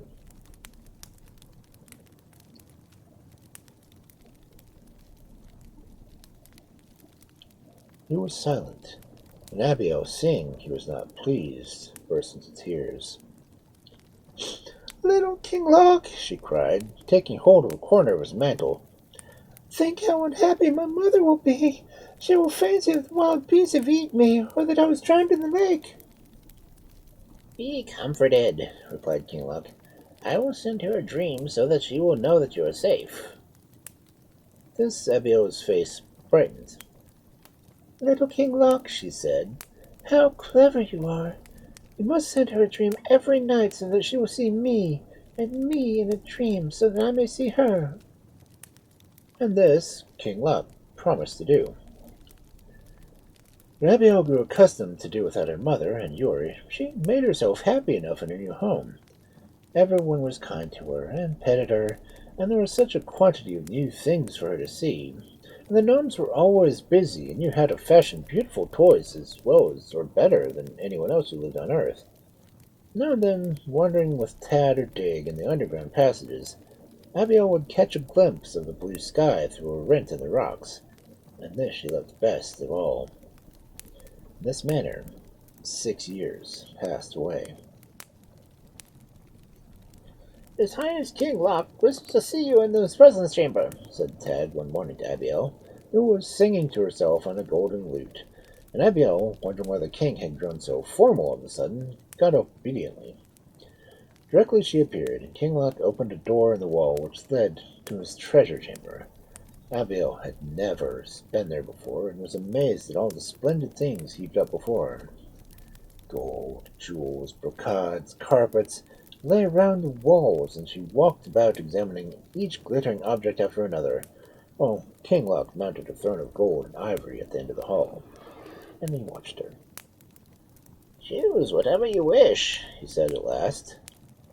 A necklace of the most lovely pearls was hanging from the wall, and after hesitating for a moment between that and the circlet of diamonds and sapphires, Abiel stretched up her hand towards it, But before she touched it, her eyes lighted upon a tiny piece of sky visible through a crack in the rock, and again her hand dropped by her side. "Little Geirlaug, let me go up on the earth once again," she said. Then Geirlaug made a sign to the treasurer, who opened a coffer full of nothing but precious stones, larger and more dazzling than were worn by any earthly monarch.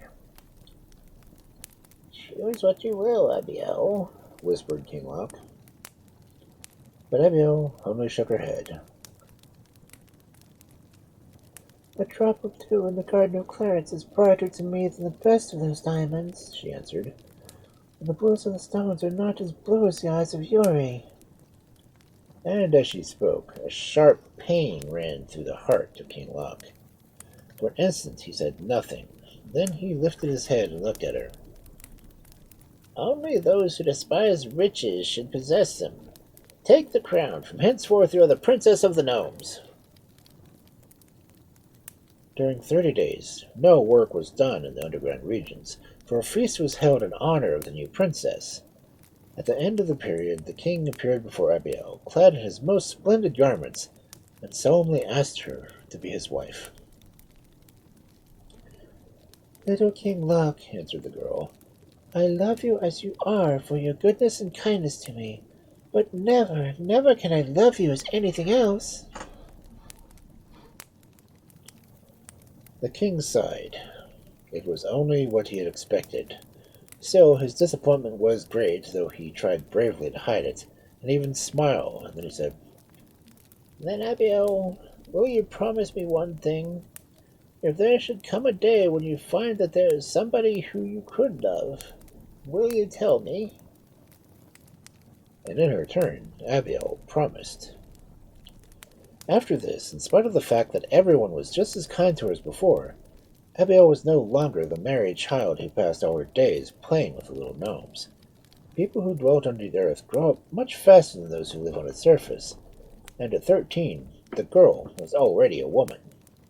Besides, Geirlaug's words had set her thinking. She spent many hours by herself. Her face was no longer round and rosy, but thin and pale. It was in vain that the gnomes did their best to entice her into their gnome games. They had lost their interest, and even her lute lay unnoticed on the ground. But one morning a change seemed to come over her. Leaving the room hung with beautiful silks, where she usually sat alone, she entered the king's presence, and taking his hand she led him through the long corridors till she came to a place where a strip of blue sky was to be seen. "Little Geirlaug," she said, turning her eyes upon him, "let me behold my mother, or I shall surely die." Her voice shook, and her whole body trembled. Even an enemy might have pitied her, but the king, who loved her, answered nothing. All day long Abiel stayed there, watching the light fade and the sky grow pale. By and by the stars came out, but the girl never moved from her place. Suddenly a hand touched her, and looked around with a start, and there was Geirlaug, covered from head to foot in a dark mantle, holding the other over his arm. "Put this on and follow me," was all he said. But Abiel somehow knew that she was going to see her mother. On and on they went, through passages where Abiel had never been before, and at length she was out in the world again. Oh, how beautiful it was! How fresh was the air, and how sweet the smell of the flowers! She felt as if she should die with joy. But at that moment Geirlaug lifted her off the ground, and, though tiny as he was, he carried her quite easily across the garden and through an open door into the silent castle. "Listen, Abiel," he whispered softly. "You have guessed where we are going, and you know that every night I send your mother a vision of you, and she talks to it in her dreams and smiles at it. Tonight it will be no vision she sees, but you yourself. Only remember that if you touch her, or speak of my power, or speak... Yeah.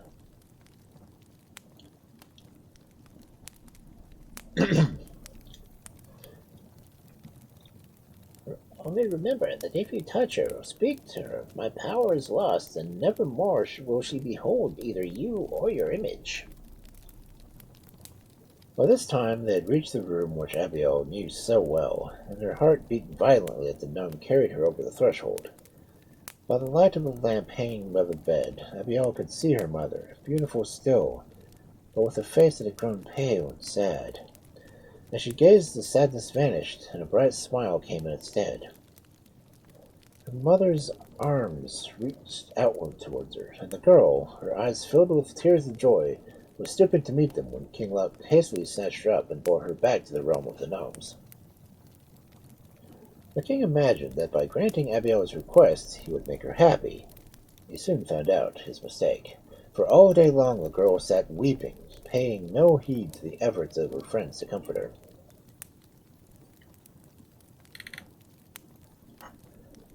"Tell me what is making you so unhappy," said King Loc at last, and Abiel answered, "Little King Loc, and all my friends here, you're so good and kind that I know that you are miserable when I am in trouble. I would be happy if I could, but it is stronger than I. I'm weeping because I shall never again see Yori de Blanchlet, whom I love with all my heart. It is the worst grief than parting with my mother, for at least I know where she is and what she is doing. Oh, as for Yuri, I cannot tell if he is alive or dead." The gnomes were all silent.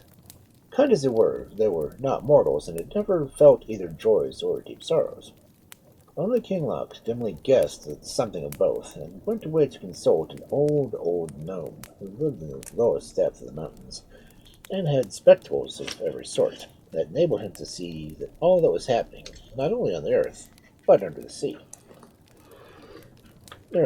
For such was his name, tried many of his spectacles before he could discover anything about Yori de Blanchland. "There he is!" he cried at last. "He is sitting in the palace of the Undines under the great lake. But he does not like this prison, and longs to be back in the world, doing great deeds." It was true. When the 7 years had passed since he left the castles of Clarence to go with Abiel to the Blue Lake, Yori, in his turn, had become a man.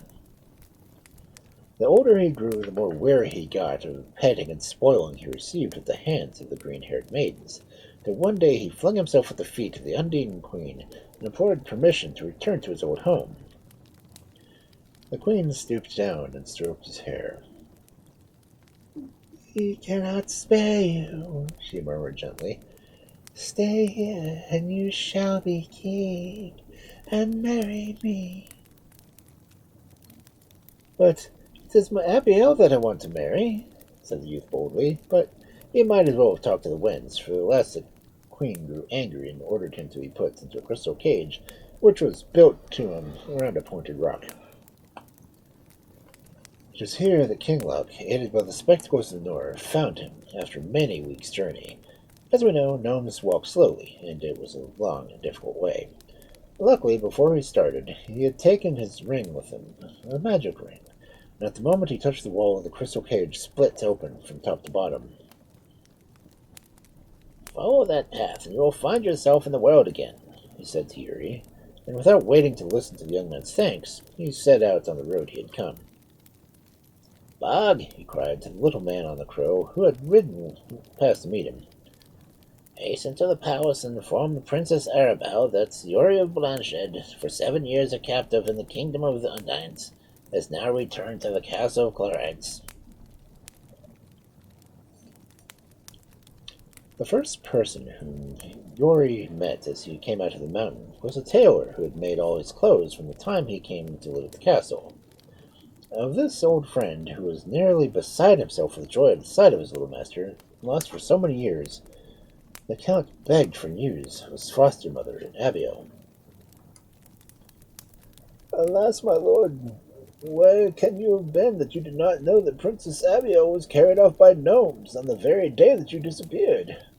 At least, so we guess. That day left many a mark on our Duchess. Yet she is not without gleam of hope that her daughter is living yet, for every night the poor mother is visited by a dream which tells her all the princess is doing." The good man went on to tell all the changes that 7 years had brought to the village, but Yuri heard nothing of what he said, for his mind was too busy with thoughts of Abiel. At length he roused himself, and ashamed of his delay, he hastened to the chamber of the Duchess, who held him by his arms as if she would never let him go again. By and by, however, when she became calmer, he began to question her about Abiel, and how best to deliver her from the power of the gnomes. The Duchess then told him that she was sent out men in all directions to look for the children directly as they were found missing, and that one of them had noticed a troop of little men far away in the mountains, evidently carrying a litter. He was hastened after them when his feet, being held in a tiny satin slipper, which he had stooped to pick up. But as he did so, a dozen of the gnomes swarmed upon him like flies, and beat him about the head until he dropped the slipper, which they took away with them, leaving the poor man dizzy with pain. When he recovered his senses, the groups of the mountain had disappeared. That night, when everyone was asleep, Yori and his old servant Francois stole softly down to the armory and dressed themselves in light suits of chain armor, with helmets and short swords, all complete. When they mounted 2 horses that Francois had tied up in the forest and set forth for the kingdom of the gnomes. At the end of an hour's hard riding, they came to the cavern which Francois had heard the childhood led into the center of the earth. Here they dismounted and entered cautiously, expecting to find darkness as thick as they had left outside. But when they had only gone a few steps, when they were already blinded by a sudden blaze of light which seemed to proceed from a sort of portcullis door, which barred the way in front of them. "Who are you?" answered a voice, and the Count answered, "Yori de Blanchard, who has come to rescue Abiel de Clarides." And at these words a gate slowly swung open and closed behind the 2 strangers. Yori listened to the clang of the spasm of fear in his heart. The desperate position was to give him courage. There was no retreat for him now, and in front was drawn up a large force of gnomes, whose arrows were falling like hail around him. He raised his shield to ward them off, and as he did, his eyes fell on a little man standing on a rock above the rest, with a crown on his head and a royal mantle on his shoulders. In an instant, Yori had flung away his shield and sprung forward, regardless of the arrows that still fell about him. "Oh, is it you? Is it really you, my deliverer? And is it your subjects who hold captive Abiel, whom I love?" "I am King Lock," was the answer, and the figure with the long beard bent his eyes kindly to the eager youth. "If Abiel has lived with us all these years, from many of them she was quite happy, but the gnomes of whom you think so little are just people, and they will not keep her against her will. Beg the princess to be good enough to come hither," he added, turning to Rub. Amidst the dead silence, Abiel entered the vast space and looked around her. At first she saw nothing but a vast host of gnomes perched on the walls and crowding the floor of the big hall. Then her eyes met those of Yori, and with a cry that came from her heart she darted towards him and threw herself on his breast. "Abiel," said the king, when he had watched her for a moment, with a look of pain on his face, "is this the man you wish to marry?" "Yes, little King Luck, this is he, and no one else. See how I can laugh now, and see how happy I am." And with that she began to cry. "Hush, Abiel, there must be no tears today," said Yori, gently stroking her hair. "Come, dry your eyes, and thank King Luck, who rescued me from a cage in the realm of the Undines." As Yori spoke, Abiel lifted her head, and a great light came into her face as she understood at last. You did that for me," she whispered. Little King Luck." So, loaded with presents and followed by regrets, Abiel went home. With a few days the marriage took place, but however happy she was, and however busy she might be, never a month passed without a visit from Abiel to her friends in the kingdom of the gnomes.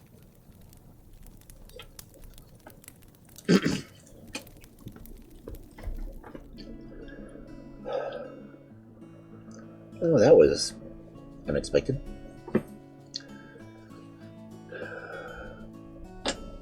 All this time, only one cat.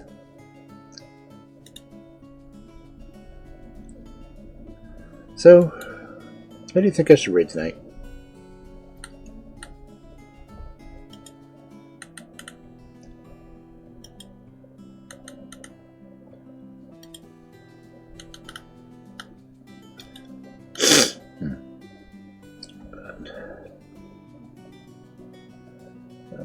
shadows again, because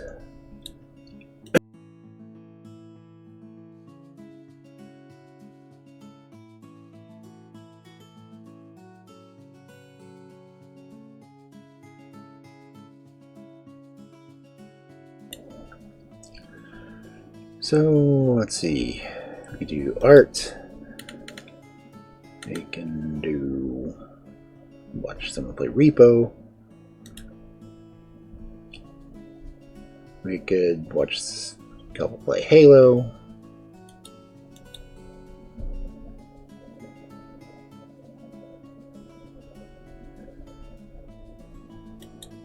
You don't have an option?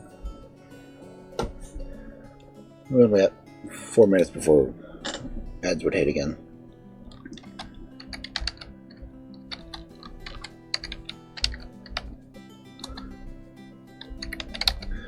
I think we're getting ahead and raid dusk. So, hopefully I will see you Monday when we go back to gaming. Have a good night, everyone.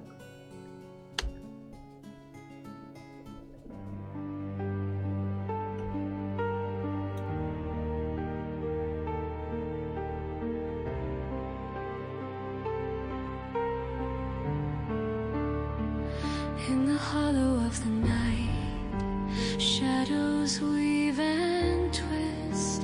The wolf has told his stories, wrapped in mystic mist, lurking in the silence where the echoes softly play. The echoes of forgotten tales, dimming as they sway. The hours drip like candle wax, slowly melting gold. Lands of frost and twilight, secrets yet untold. The forest breathes a shiver, its ancient heartbeats thrum. Underneath the silver glow, the wild whispers come. Time to close